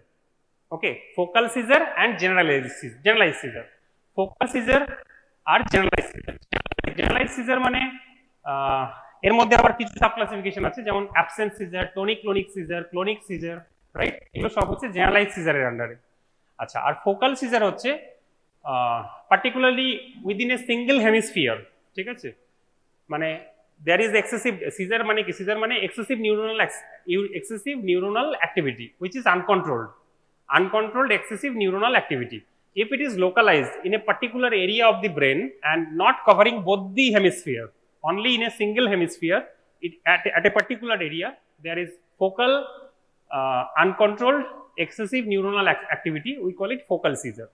Okay, our generalized seizure means throughout the brain, okay, it is covering both the hemisphere, there is excessive neuronal activity of pyramidal cells, pyramidal neurons, right? যেটা দুটো হেমিস্ফিয়ারকে cover করবে এবং diffuse ভাবে পুরো ব্রেনটাকে cover করবে, right? Okay, আর focal মানে একটা particular area of the brain, সেখানে প্রবলেম হচ্ছে। So focal seizure and generalise seizure, right? This is the broad classification. আর জেনারেলাইজ সিজারের মধ্যে আবার কিছু সাব ক্লাসিফিকেশন আছে, like absent seizure, tonic clonic seizure, clonic seizure, myoclonic seizure, atonic seizure, এগুলো, ঠিক আছে? প্রত্যেকটা আলাদা আলাদা করে এখন জানার দরকার নেই। Next slide. Okay, focal seizure আগেই বললাম। So focal seizure arise from neuronal network either discretely localized within one cerebral hemisphere or more broadly distributed but still within same hemisphere, ঠিক আছে? ওকে, এটা কেন হতে পারে? কোনো টিউমারের জন্য হতে পারে, particular area of the brain destroyed হতে পারে, congenitally deranged local circuitry, neuronal সার্কিটরির কোনো কনজেনিটাল প্রবলেম, জন্মগত কোনো প্রবলেম হতে পারে, right? And it may also happen due to scar tissue within the brain, right? Next slide.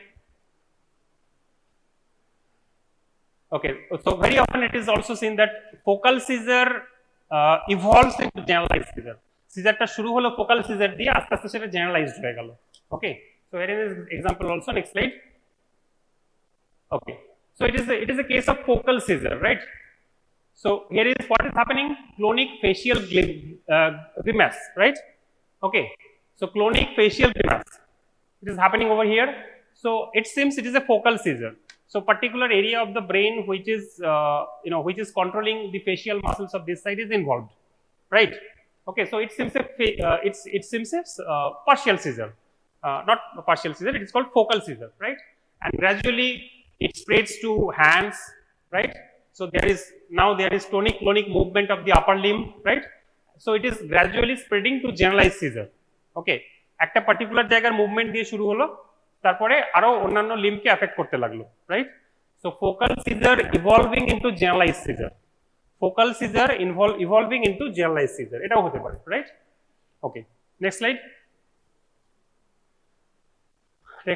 Next now generalized epilepsy. Okay, generalized এপিলেপসির মধ্যে ফার্স্ট যেটা, সেটা হচ্ছে absent seizure. Okay, absent seizure. So have you seen someone, জানি না কেউ দেখেছিস কিনা? So have you seen someone is suddenly in a doom, staring vacant, ঠিক আছে? এক দৃষ্টি এক জায়গায় তাকিয়ে আছে, ঠিক আছে? কেউ ডাকলেও সাড়া দিচ্ছে না। Actually he is in seizure, right? Absent seizure. Okay, it is called absent seizure. Absent seizure is classified under generalized seizure. So a typical example of absent seizure is someone is completely absent-minded, staring vacantly. Okay, staring. If you call him hello, no response. Okay, and suddenly recovers. Okay, and suddenly recovers. So this is absent seizure. Absent seizure is a form of generalized seizure. So the electrophysiological or EEG hallmark, absent seizure EEG কিরকম দেখতে পাবো? Electrophysiological hallmark of typical absent seizure is generalized symmetric 3 Hz spike and wave. Okay, 3 Hz spike and wave. It is seen in absent seizure. Okay, I'm not going to atypical absent seizure, not required for you. Next slide. Okay. So between seizure, patient is normal. Okay, and when the seizure is happening, it is a vacant stare. Eyes rolls upward. Okay, eyelids flutter maybe 3 per second, right? And the cessation of all activity, lack of response. Kono response nahi, kono activity nahi. Okay, ekdam still, right? Next slide. So here is the typical finding in absent seizure: 3 Hz spike and wave. Next slide. Atonic seizure, it is also classified under generalized seizure, where there is complete loss of muscle tone. Here there is complete loss of muscle tone. So someone will feel like if it is a case of lower motor neuron lesion. Otherwise, it is not a lower motor neuron lesion. It is due to epilepsy. It is due to seizure activity, and there is complete loss of muscle tone. Okay, if you perform EEG, you can diagnose. Myoclonic seizure, there is clonus. Okay, not required all the things in details. Just know the classification. Next slide. Okay, now generalized seizure. Completely generalized seizure. It is called generalized tonic-clonic seizure. In short, we call it GTCS. Okay, generalized tonic-clonic seizure. Okay. तो पहले हम लोग इसको बोलते थे petit mole seizure, grand mole seizure. Sorry, grand mole seizure. Okay. So now these terms are obsolete. Now we call it GTCS, generalized tonic-clonic seizure. Okay, generalized tonic-clonic seizure. It is absolutely the movement of all limbs. Okay, facial grimace, right? So this is actually the convulsion involving all parts of the body, right? The typical convulsion what you have seen, right? Maybe you have seen in reality, either maybe in reality or in movies or something like that, right? Okay. So there is two phases. One is tonic phase and another is clonic phase. So the EEG during the tonic phase of the seizure shows a progressive increase in the low body amplitude polyspike discharges, and in the clonic phase, it is high amplitude activity. It is typically interrupted by slow waves to create a spike and wave pattern. Next slide. Okay, so typical example of generalized tonic-clonic seizure.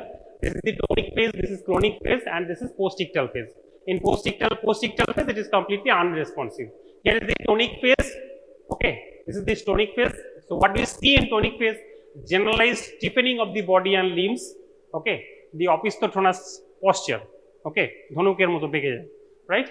Okay, opisthotonous posture. In the clonic phase, there is jerky movement. Clonic phase means jerky movement. Hat pa sob chhutche, right? Okay, this is the clonic jerks of the limbs and body and head. So tonic phase, clonic phase, and postictal. Postictal completely unresponsive. Completely unresponsive. Mone hobe je gyan hariyeche, loss of consciousness, right? Okay, next slide. Okay, time is less. Okay, now evoked potential. What is evoked potential? Evoked potential refers to surface electrical activity recorded from the surface of the scalp in response to a specific stimulus. Okay, এখানে কি হয় আমরা EEG এর যে electrode গুলো same electrode আমরা ওখানে apply করি, রাইট? আর পেশেন্টকে কিছু স্টিমুলাস দিই। ওকে, এবং তাতে ইলেকট্রিক্যাল অ্যাক্টিভিটির কি চেঞ্জেস হচ্ছে সেটা দেখি। আর সেই স্টিমুলাসটা ভিজুয়াল স্টিমুলাস হতে পারে, সেই স্টিমুলাসটা কোনো অডিটরি স্টিমুলাস হতে পারে, অথবা কোনো ইভেন্ট হতে পারে যেটা পেশেন্টকে বলা হচ্ছে, অথবা পেশেন্টের সামনে কোনো ইভেন্ট হতে পারে, right?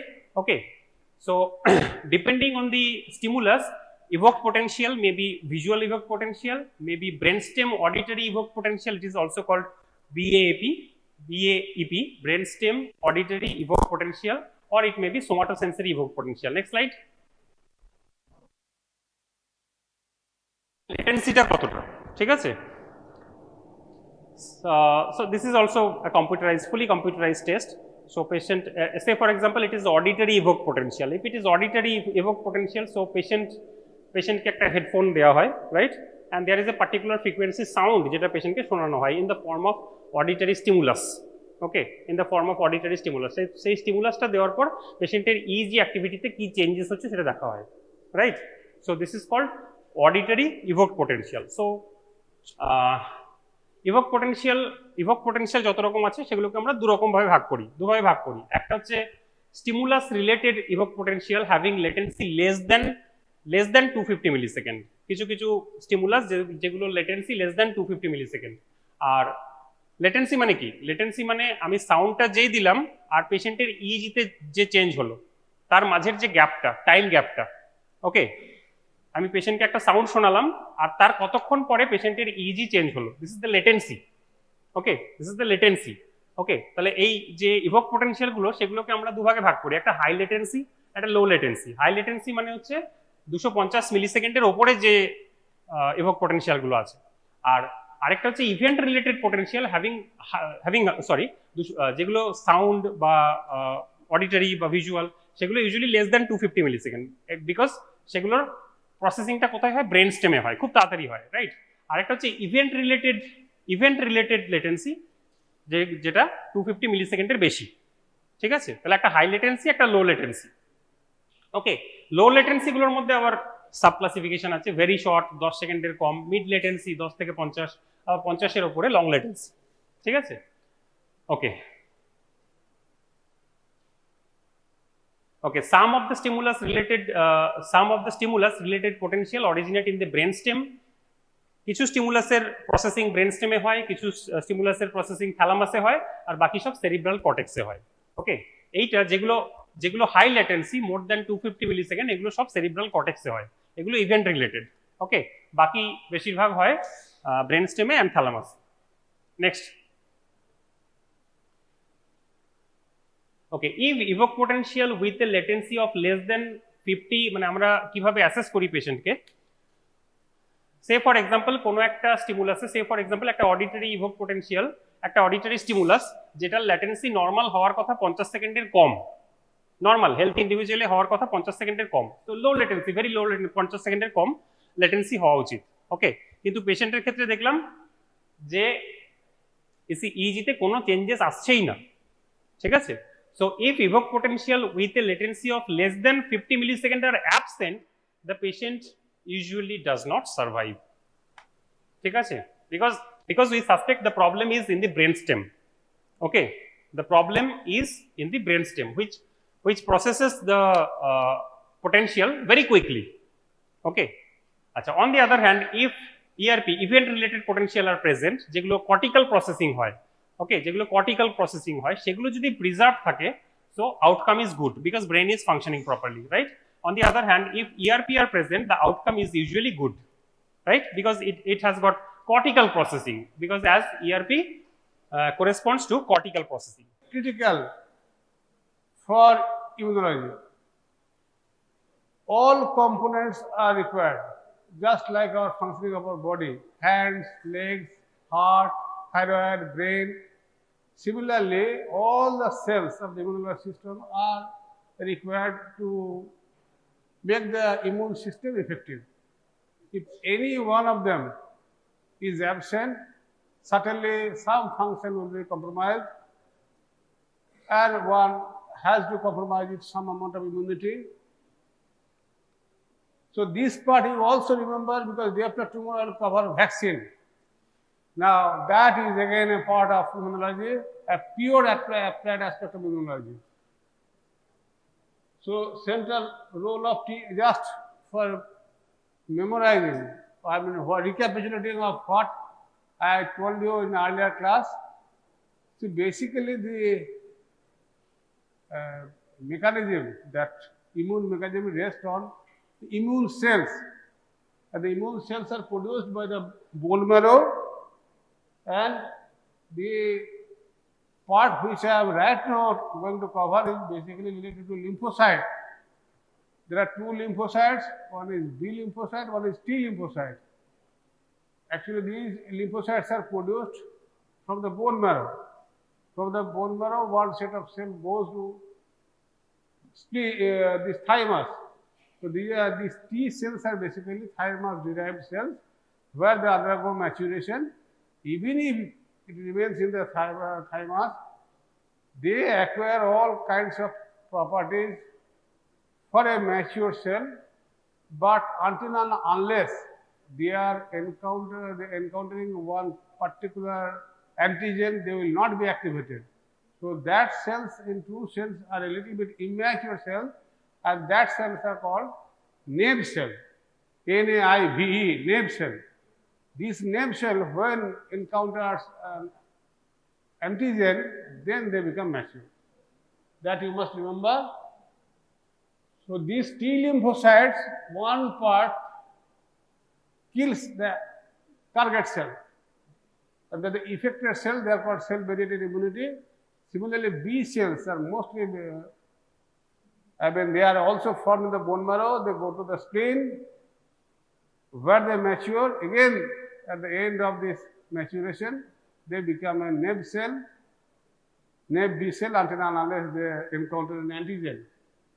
So in the peripheral blood, 85% of T lymphocytes are there. T lymphocytes, only 15% are B lymphocytes.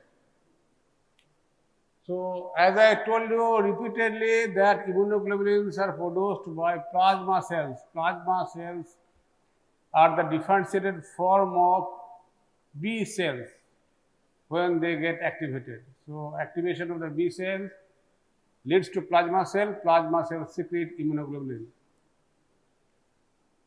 So, these part perhaps you have read in anatomy. See this pluripotent hematopoietic stem cell, this slide I have shown in the immunology class. There are two basic groups, one is lymphoid group series, one is myeloid series. Now, myeloid series gives the cells of the WBC, RBC and platelets. And the cells of these myeloid progenitor cells give rise to, are involved in innate immune response. And all the leukocytes are having phagocytic property. Basophil the least phagocytic property, neutrophil is having the highest phagocytic capacity, and they circulate in the blood in more than 50% amount. So, neutrophil, and in addition there is a mast cell. There is one cell called dendritic cell. That immature cell is produced and they become immature in the tissues also, and these dendritic cells are actually acting as a conduit between innate system and adaptive system. Normally immune system takes care of. Once the immune system cannot take care of these foreign antigens, particularly pathogens, they invade our body, and then adaptive immune system comes into play.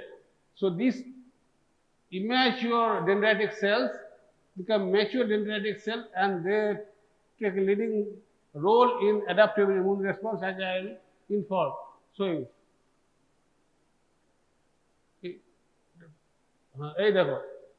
see these cells which are involved basically, remember, try to note these points, these are common things. See macrophage, mast cell and dendritic cell, and neutrophil, eosinophil and basophil. You see everything, what is the function? One thing you remember, cytokine is produced by all the cells. You see cytokine here, cytokine here, cytokine here, cytokine here, cytokine here. So, one function of all these 6 cells are production of cytokines. Phagocytosis, macrophage and neutrophil, they are having phagocytic property, although other cells are also having phagocytic property, but the maximum phagocytic property are there in the macrophage and the neutrophil. And histamine production is related to mast cell, and this is related to allergy. Similarly, eosinophil, again they are having granules, they release histamine. So, one important part I want to inform that this macrophage causes cellular lysis damage, that bacterial or microbial damage through neutrophil extracellular trap. This neutrophil extracellular trap are strands of DNA, extracellular DNA, on which histone, proteins and some neutrophil granules are associated with, which cause damage, which basically damage the invading microorganism. So, this is basically briefly the immune cell function. So, T cell functions, the T cell is having a receptor called T cell receptor, and B cell is having another receptor called B cell receptor, but this B cell receptor is basically the immunoglobulin which the B cell produces. The same immunoglobulin acts as a surface receptor. Here it is different, that is B cell, that T cell receptor, but T cell does not produce any antibody. And they are having the property to recognize whether it is a self antigen or whether it is a foreign antigen. So, as I told you, when there are multiple numbers of epitopes on a cell, we have evolved over millions of years, and we have encountered several antigens in the environment, and we are having each and every antigen which we have encountered through our predecessors. So we are having all the epitopes.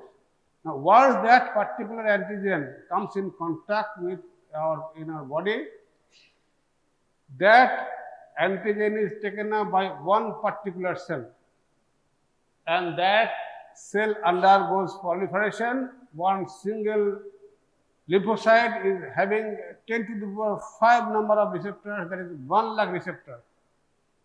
So that particular lymphocyte will undergo clonal expansion, means that lymphocyte will be triggered to mitosis, and from 1 cell to 2 cell, from 2 cell to 4, 4 to 8, 8 to 16, just like that, that will be amplified. So, as I told you, this antibody, if you look at the structure here, the surface antibody, the shape is not the same.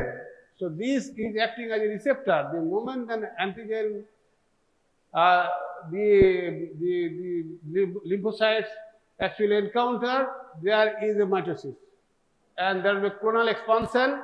You see, one cell is dividing into 2, and this again 2 to 4. Now, one part of the cell is producing antibody, rest of the cells are being stored as memory cells. So, when a future attack occurs, because of the high number of memory cells, there is an augmented immune response.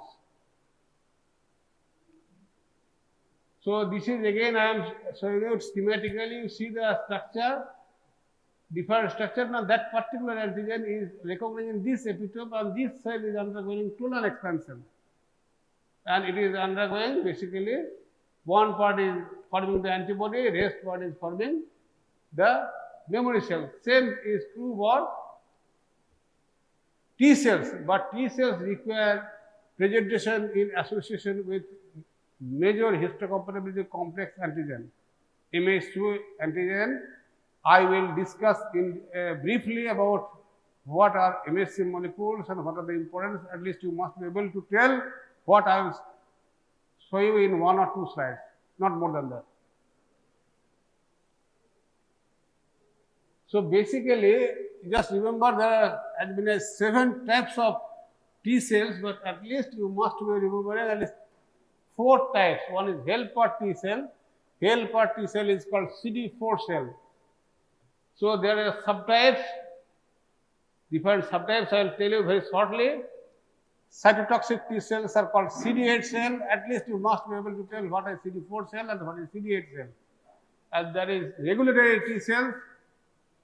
These are also called suppressor cells because they regulate the immune response and they prevent the cell from being detected as foreign. And foreign they recognize very well because otherwise there will be invasion by the foreign antigens or foreign cells, and these will play an important role in tissue transplantation, which I am going to discuss. And memory cells I have told you. Now this is CD4. What is CD4? That is I'll tell you in detail what is CD. What does this word mean? This is a cluster of differentiation or classification determinant. There are 3 terms. So this part you write down. This you note down. These 7 types of at least these 4 types. What are the functions? What is helper T cell? They help in the antibody production and generation of cytotoxic T cell. Just write down this function. And cytotoxic T cells, at least you must be able to tell they kill virally infected cells, that is intracellular and also cancer cells. So we do not develop always cancer because if there is a small amount of cancer cell, cytotoxic T cells can recognize and kill those. But when the numbers are very high in number, then only the cancer will occur. But there is an immune mechanism to destroy cancer cells. A regulatory T cells, as I told you, these plays a regulatory role. They are also polishing action, what I will say, and they are called suppressor cells, suppressor T cells also, because they suppress the immune response against own body. If the number of suppressor cells, T suppressor cells or T regulatory cells is less, then obviously autoimmune disease will occur, because that body tissue will not be able to detect properly, or if they do not function properly. And memory T cells, there are several memory T cells, because these memory cells are located at many multiple places. A tissue residence, this is CM, this is EM, this is RM, that is resident memory cell, this is central memory cell.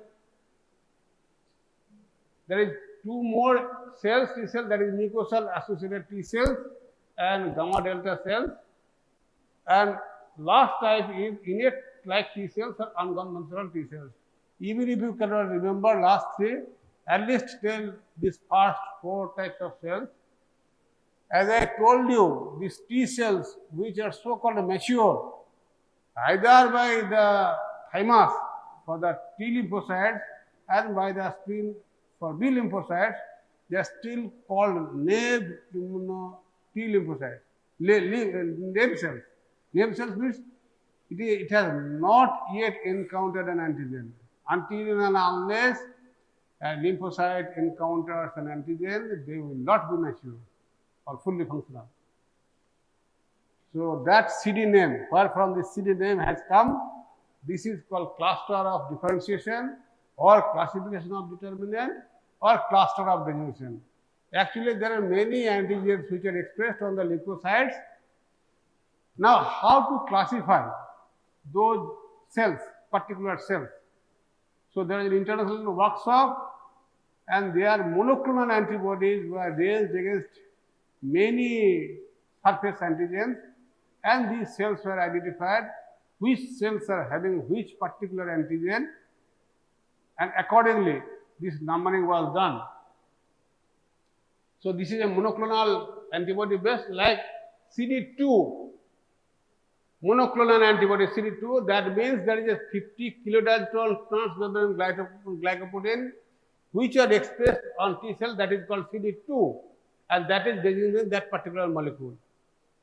At plus or minus, helper T cell are called CD4 positive cells, cytotoxic T cells are called CD8 T cells. Why CD8 T cells? Whether that particular antigen is present or not. If there is a plus sign, that means that antigen is present. If there is a minus sign, that is not present. That means that particular protein has not been expressed on its surface. So CD for human is almost 370. As of April 2016, why April 2016? Because there are no more conferences. After the conferences, again the number will increase. I think when you will reach my age, another 30 years time, 30, 40, 35 years time, maybe the number will double also, because many more inventions will be there. So as you can see, the original this hematopoietic stem cell is having a CD34.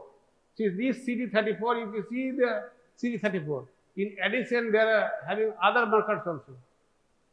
Now, these stem cells are getting differentiated into various forms, having CD40, 45 as a common determinant. So, CD45 is present in all the cells which are derived from this stem cell. Now, again, if you concentrate on T lymphocyte, it is having a CD40-45 definitely, but CD3 also, and CD4 is present, and CD8 is present. This CD4 is basically helper T cells, and this CD8 is called cytotoxic T cells. You look at this place, the T lymphocyte is having CD4.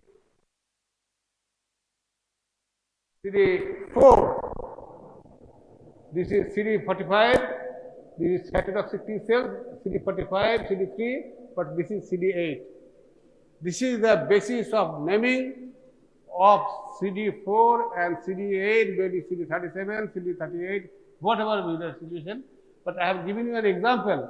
But these essential difference between the helper T cell and the cytotoxic T cell are that CD4 and CD8 are expressed specifically on these cells. Why this is required? These so many markers are there, and we need to separate leukocytes for different purposes. And this is actually done, and that is done by a flow cytometer. That flow cytometer is having that antibody tagging through which the peripheral bloods are circulated. Suppose I want to collect stem cell, peripheral blood stem cell. My blood will be passed through a machine, and that machine will be designed to have all these markers. So the moment the cell passes through that thing, our body blood passes through that, those cells will be trapped by the machine. And ultimately, in the next step, the cells will be isolated.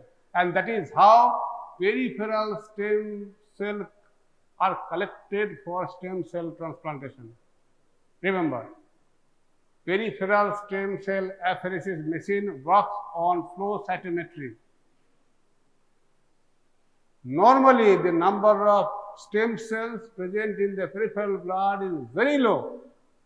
But when we need to harvest peripheral stem cell for transplantation, we need to give a growth factor so that the number of the cells are increased, and then that apheresis machine is used to collect stem cells.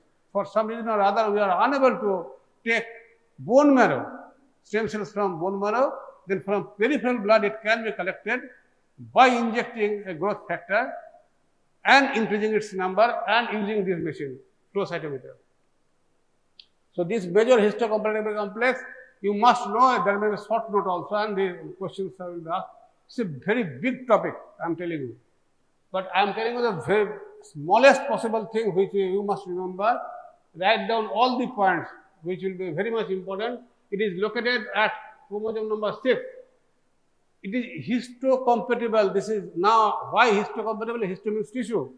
That means when tissue matching is not there in transplantation, these are the antigens which are responsible for rejection or acceptance.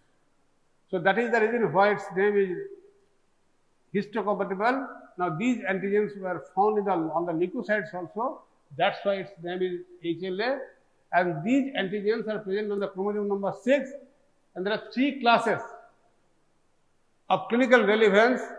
One is class 1, which belongs to A, B, C, although E, F, G are also there.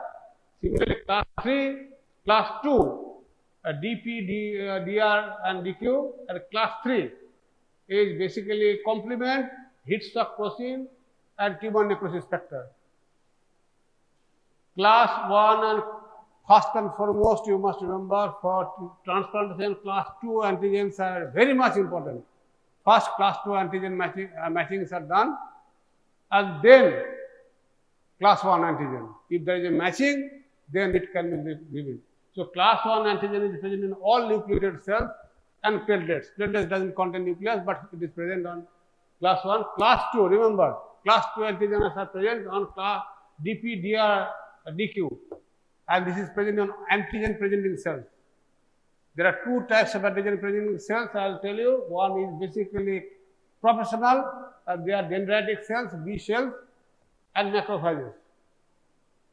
And normally, T lymphocyte doesn't contain that much amount of MHC2 complex, but when they are activated, there is a high expression of MHC class 2 antigen.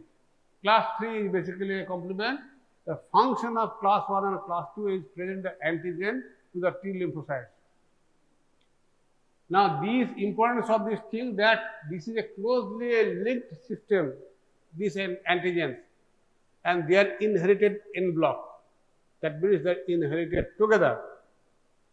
So, haplotype basically is determined, this HLA haplotype determining is done for tissue transplantation, because this is the basically the antigen, particular HLA allele that an individual carries. And since we get one gene from our father, one from mother, so there is a chance that if we have multiple siblings, there is a high chance that only 1 in 4 will have the same HLA haplotype, and that is haploidentical. Parents can contribute 50% of HLA matching. And it is of diagnostic importance because it is HLA-B27 is associated with the ankylosing spondylitis. If there is any diagnosis, HLA-B27 is done. Allogenic transplantation. Most important antigen is this. Without this thing, no allogenic transplantation will be made. And forensic, disputed paternity. If there is a child whose father is, whether there is a disputed father or disputed mother, that HLA antigen is used because that is closely linked in and that will be coming from either from any one of the parents. So, in nowadays scenario, we are having a one child norm or two child. It is hardly there is any possibility to get an HLA matched sibling. And without an HLA matching sibling, probably the tissue transplantation will not be proper. So, antigen presenting cell, this you concentrate here. This part is important, note down everything. Professional cells. Professional cells means these are the trained cells which can process an antigen. They are called professional cells, professional antigen presenting cells. What is antigen presenting cell? The cells will present an antigen, is an antigen presenting cell.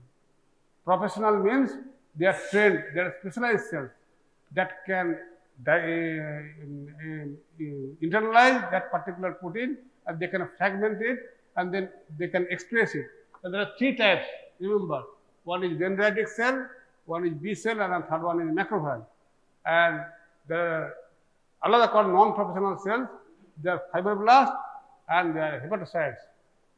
They cannot express, they are processing, they cannot process and they express unprocessed antigen on its surface.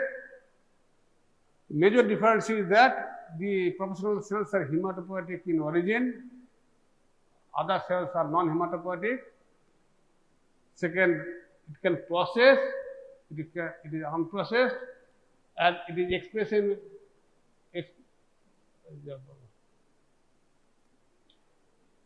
Here you see professional cells expresses antigen with class 2 antigen molecules, and it is class 1 antigen molecule. This part you must remember. One sentence you write down. Helper T cell become activated when they are presented with antigens by MHC class 2 molecules expressed on the surface. Write down this thing. Write down this thing. Without this presentation, it will not be recognized. Here you see MHC class 2. This is an antigen present processing cell. This is professional cell. This macrophage. They have phagocytosed an antigen. That antigen has been processed and it is present on the surface in association with MHC2 class 2 molecules, and then only the T cell receptor can recognize and then they will activate. So, without MHC class 2, T helper cell will not be active. That you must remember. So, once the T helper cell becomes active, they secrete pro-inflammatory cytokines, and cytokines are basically small molecules, 5 to 25 kilodalton in protein.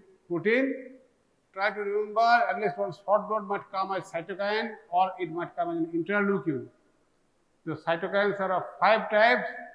One is lymphokine, chemokine, gamma interferon, interleukin, and tumor necrosis factor. And in immunology, interleukin are most important because helper T cells secrete maximum number of interleukins. So, this is again a mature helper T cell. See, as I told you, these cells, even after being processed by the thymus, they will remain immature, or by the spleen. You see, when they encounter with an antigen in association with MHC class 1 or class 2 molecules, they become mature T cells, and this is mature helper T cell, mature cytotoxic T cells. So that encounter is required. That is a nerve cell. This is a nerve cell. A central role you can see again activation of macrophages. Here this is an antigen presenting cells, macrophage. B cell is also a professional antigen presenting cell. And you see here it is being presented that fragment which I have shown, and here the foreign antigen has been detected by the immunoglobulins on the surface, and that they have internalized, and a part of that has been sent in association with MSC class 2. So again B cells and macrophages, they are presenting the cells two antigens to the T helper cell. So T cell dependent B cell activation. As I told you earlier, there is these MHC molecule to class 2 molecules are required, and this antigen, this is present here. You see, this is processed antigen, and that is being presented to the MHC molecule. Until and unless this is done, this will not be activated. So in the periphery, there are many interdigitating dendritic cells, and they detect antigen whatever is present in the periphery, and they engulf it. They internalize the antigen, and they pass through the lymph channels as veiled cells and go to the lymph nodes. Suppose the draining lymph nodes from the legs are inguinal lymph nodes, draining legs from the hands are axilla, or from breast it is axilla. So if there is any infection in the leg, you can see that the inguinal lymph nodes are tender. If there is any infection in the throat, you might see the cervical lymph nodes are tender, because these cells, that antigens have been taken care of by that cells to the local lymph nodes. So again, these functions of the T helper cell, these slide you have to write down as the second one. Then this chapter will close. So that is first part is activation or augmentation of immune response. That is the first function of T helper cell, because T helper cell secretes interleukin, and this interleukin, majority of the interleukins are secreted by the T helper cells. And once these interleukins are secreted, both the memory B cells and the cytotoxic T cells are activated, and there is augmented response. That is number one. Number two, these are essential for class switching. You see, primary response is IgM, the secondary response IgG, and that class switching is done by T helper cells. And there is minimizing cross tolerance, because there is cross reactivity. One set of antigens might cross react with another. So that regulating role is done by T helper cell, because otherwise, or if our body cells recognize as non-self, then that will mount an immune response. Similarly, if any foreign cells cannot be distinguished from our own body cells or body antigens, then again that will invade our body. So activation and growth of cytotoxic T cells, maximizing bactericidal activity of the phagocytes. And there are two phagocytes, one is macrophages and another one is neutrophil. Second one is neutrophil. And regulation of CD4 expression itself, because if there is an alteration of expression of CD4 cells on the helper T cells, the helper T cells will not function appropriately.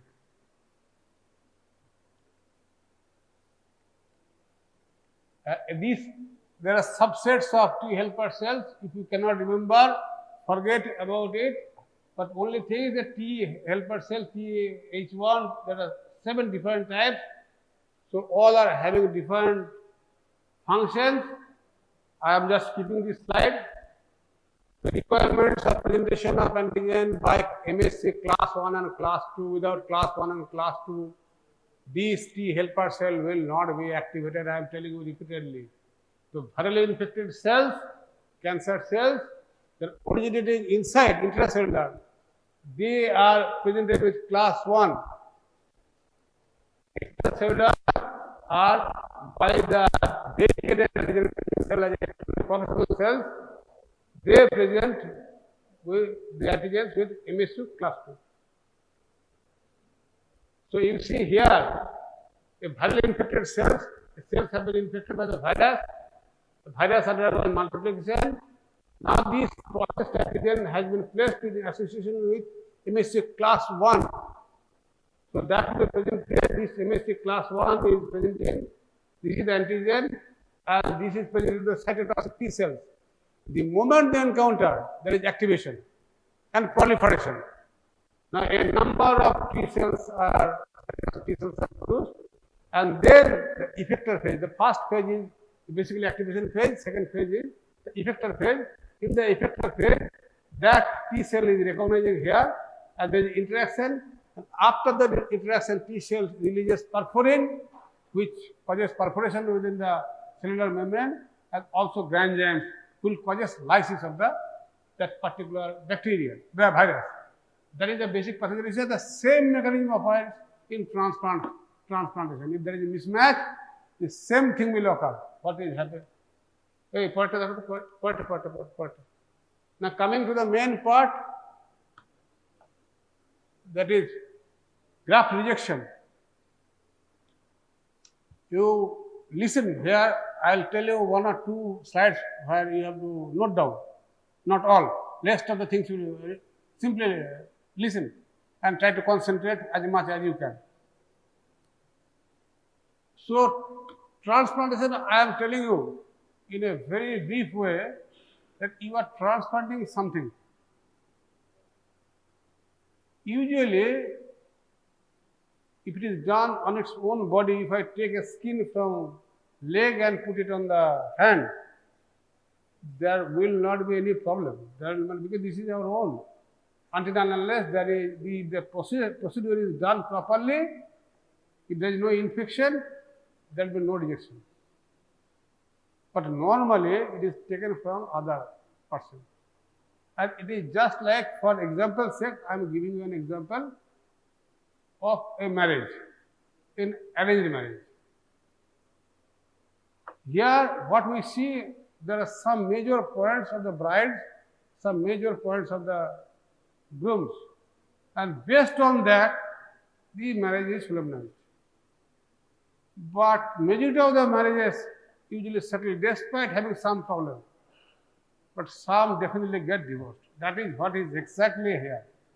Here between a donor and a recipient, that proper selection is made, and then some matchings are made on different antigens. And based on the degree of compatibility, usually the transplanted cell transplantations are made. Now what can happen? If suppose if I marry, if somebody has married, or if I have married, now my wife has come, either I might irritate my wife and she might leave, or my wife might irritate me and I can reject her. There are two possible. That happens in all families. There is some amount of quarreling, some amount of misunderstanding is there, but still it remains stable. And that is what is basically that extreme point is rejection. Rejection means basically divorce. So what is a transplant? Transplant is a method or process of transferring tissue, cells or organs from one person to another. Usually I repeat, from one person to another person, or in an individual from one side to another side. Now, commonest transplantation is stem cell transplant. That is taken from the bone marrow and peripheral blood. As I told you, to collect peripheral blood stem cell, you have to increase the number, or umbilical cord blood. See, many persons are storing the umbilical cord blood because that will act, that umbilical cord blood is having adequate number of hematopoietic stem cells or stem cells. They can be harvested, and if required, they can be used for treatment. So that umbilical cord blood is preserved. And in fact, in 2002, I went to IIT Kharagpur to have an umbilical cord blood center at IIT Kharagpur. I mean, it's almost 22 years back, but nothing, there is no response. Cornea. is another common problem, another commonest organ which is replaced. Make sure that you place for donation of your own body and cornea. I have placed my body, my organs to be donated to a medical college, actually from Burdwan Medical College, where I graduated. If not available, then at least from medical college. Do not destroy my body. Take away whatever all the organs are there. So please place your body, I request to all of you, so that at least if you give 2 eyes, 2 persons will get sight. And you encourage it. 2 persons you can give vision. That's a meaningful life they can lead. Kidney. And the less common is liver, heart and lung. For cardiac transplantation, I must tell you that the first cardiac transplant from a pig heart was done in India by Dr. Dhaniram Barua on 1st January 1997, and the patient died after 7 days, and on 10th January he was jailed for 40 days. He was the first pig surgeon, a pig heart transplant surgeon in India, and he did not stop it. 22 years later, in America, Griffiths made a successful transplantation of pig heart on the human heart, but by genetically modifying that organ. It is possible. The pioneer worker was there in our India. He is based at Sonarpur in Guwahati. So cardiac transplantation, I am telling you, autologous. There are 3 types, main types. One is autologous, means from own cell, autograft from one person, from the cell. Now in our body, we can take skin graft from one place to another place. We can take vein, great saphenous vein is the commonest vein which is used for even coronary bypass artery surgery. And for coronary artery bypass surgery, internal thoracic artery, or the internal mammary artery, or the right gastroepithelial vein, radial artery, or even ulnar artery. Fascia, what I am telling you, one person, one doctor has done MD in general practice in Australia. He was practicing in a remote place in Nepal. One head injury patient came, a child was run over, and his part of the cranium was removed. And I talked to him. He made a fasciolata graft on the periphery, put it as a dura matter, and sent it to Kathmandu. So in a peripheral center, if you know that technique, that fasciolata, correct? So fasciolata graft can also be taken. So that is, one is autologous. Second is allogenic, means from one, in the same species, from one person to another. That is commonest. Usually siblings can be act as a donor, or parents can act as a donor, or if there is no donor is available either from parents or siblings, there are some unrelated persons which can also donate, but they must have an HLA identical.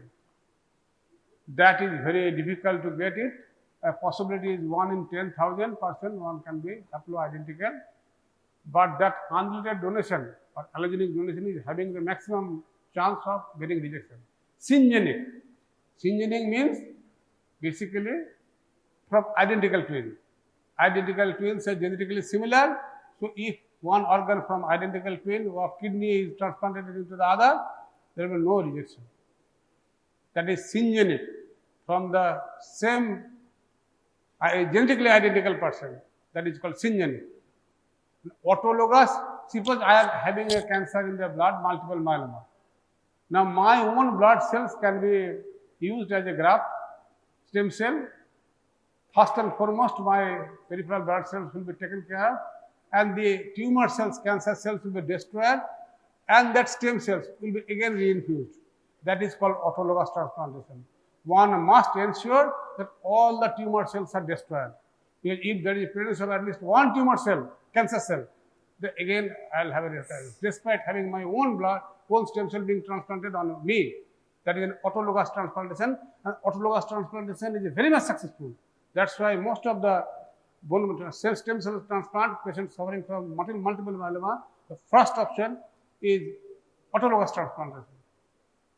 Tried from pig was tried in India by Dr. Dhoniram Barua, and Griffith did it in America. Monkey, chimpanzee, baboon, heart, liver, or cryopreserved, porcine, xenograft, they are temporarily used. So, from animal to human, that is xenograft. From human to animal, that will also be xenograft. So, that study is done. The transplantation of human tumor cells into the immunocompromised mice for research purposes. Any human organ to animals, artificial heart valves were tried from animals, but that was not successful. It is possible by genetically altering an animal, and that was what Griffith did 25 years after Dr. Dhoniram Barua. He genetically modified that pig so that the heart of that pig can be transplanted into the human being, and that's why that person survived 60 days. So barrier for transplantation is basically individual's immune response, where that is acting as a foreign, that is getting some amount of signal. So rejection occurs basically due to detection of foreignness. So histocompatibility between donor and recipient are most important thing. So therefore, proper selection of a donor is required. Cornea is immunoprivileged. Remember one thing, for cornea there is no tissue matching is required. Cornea, no tissue matching is required because cornea is an avascular organ. That's why cornea transplant is successful, and that's why everybody must donate cornea after death. So that is called cornea immunoprivilege. Write down the headlines only. Graft rejection occurs immunologically due to genetically disparate tissues. If a short note is given, at least write down what the headlines are. So the antigens are responsible for graft rejection are histocompatible antigens. As I told you in detail, I have told in detail about histocompatibility.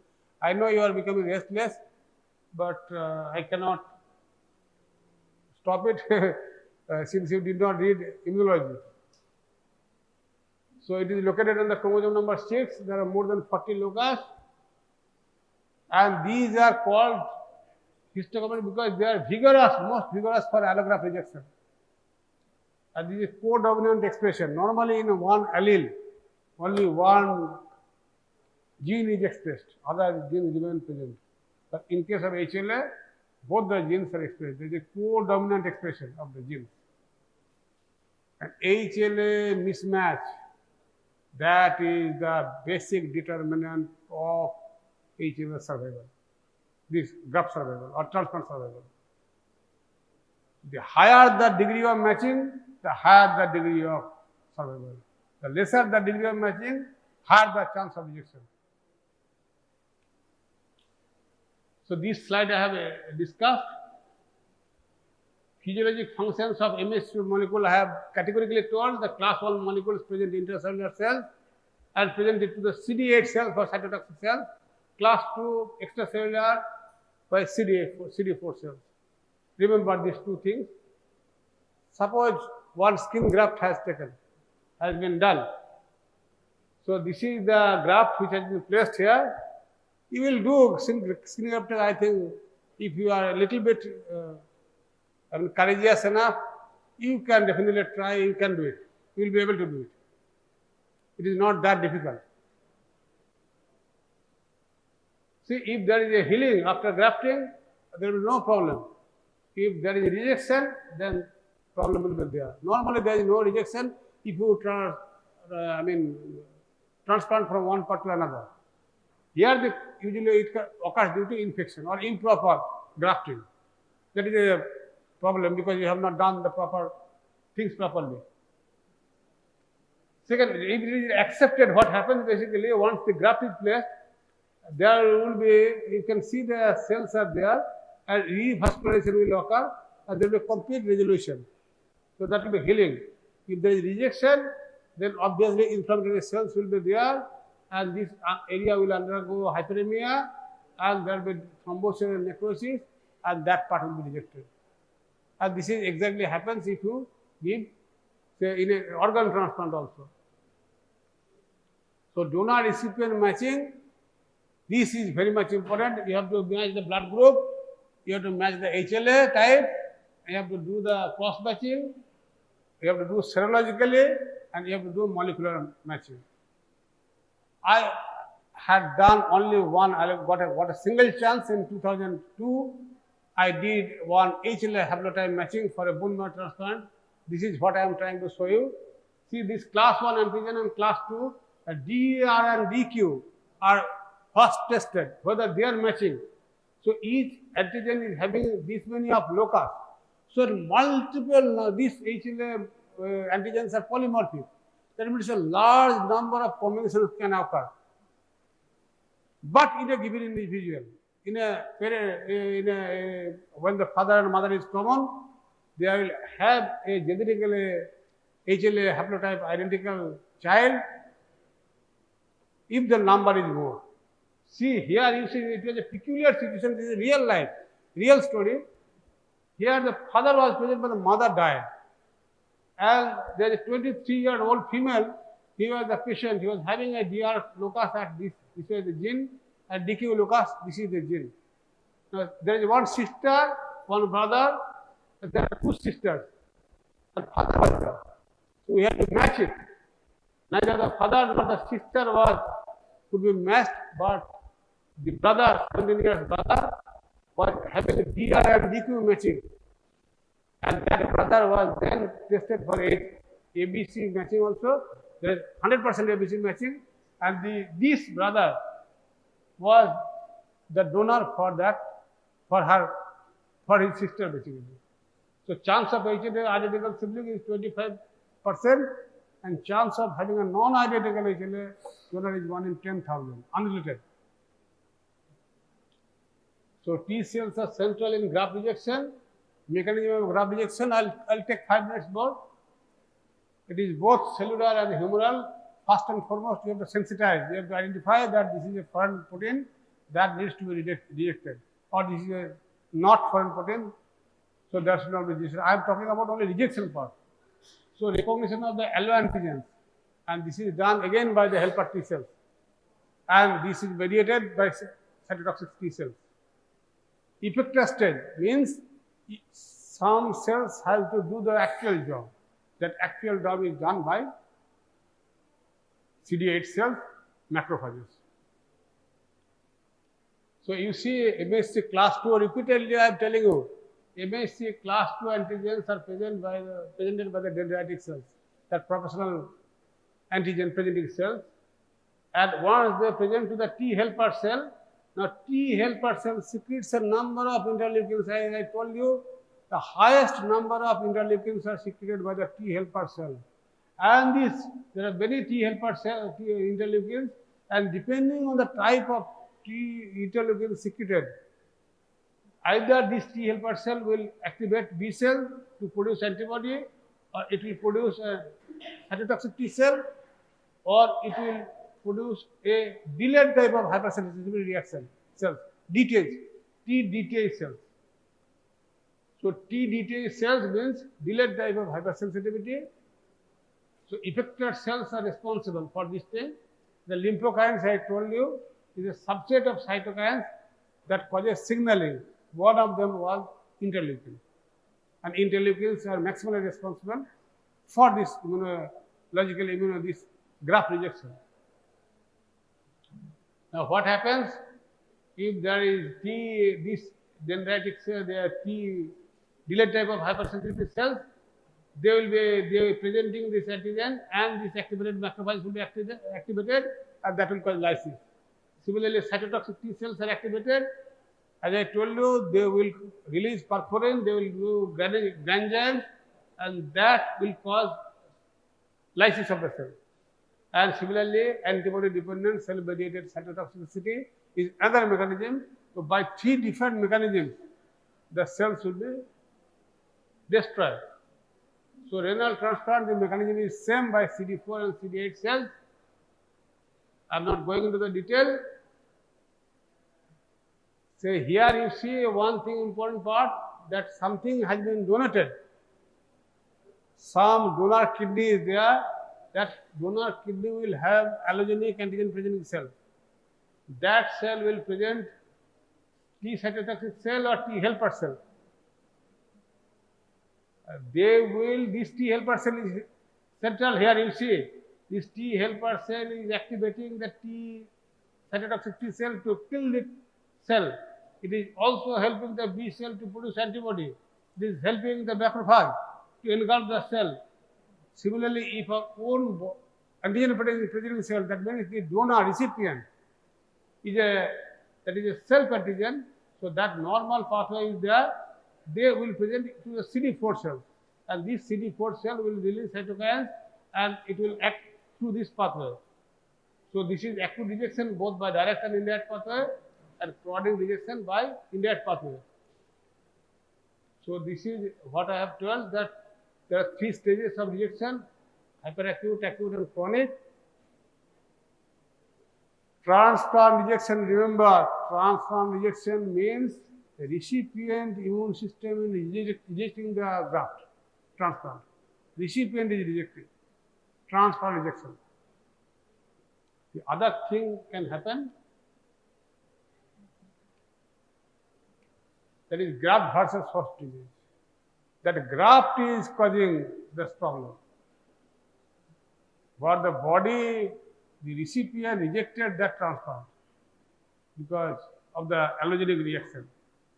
Here the graft which you have produced, particularly bone marrow, this bone marrow will have cells, leukocytes, they will have antigens, and they will destroy the recipient antigen. They will mount a response against the recipient antigens. So that will cause graft versus host disease. So remember, here the immune cell transplanted the stem cells. The factor means treatment. Proper treatment is not given to these harvested cells. Proper preparation was not done by the patient. There was infection. There was other diseases which caused graft rejection or acute graft versus host disease. But for prevention of the disease, there are set criteria. You have to follow toto.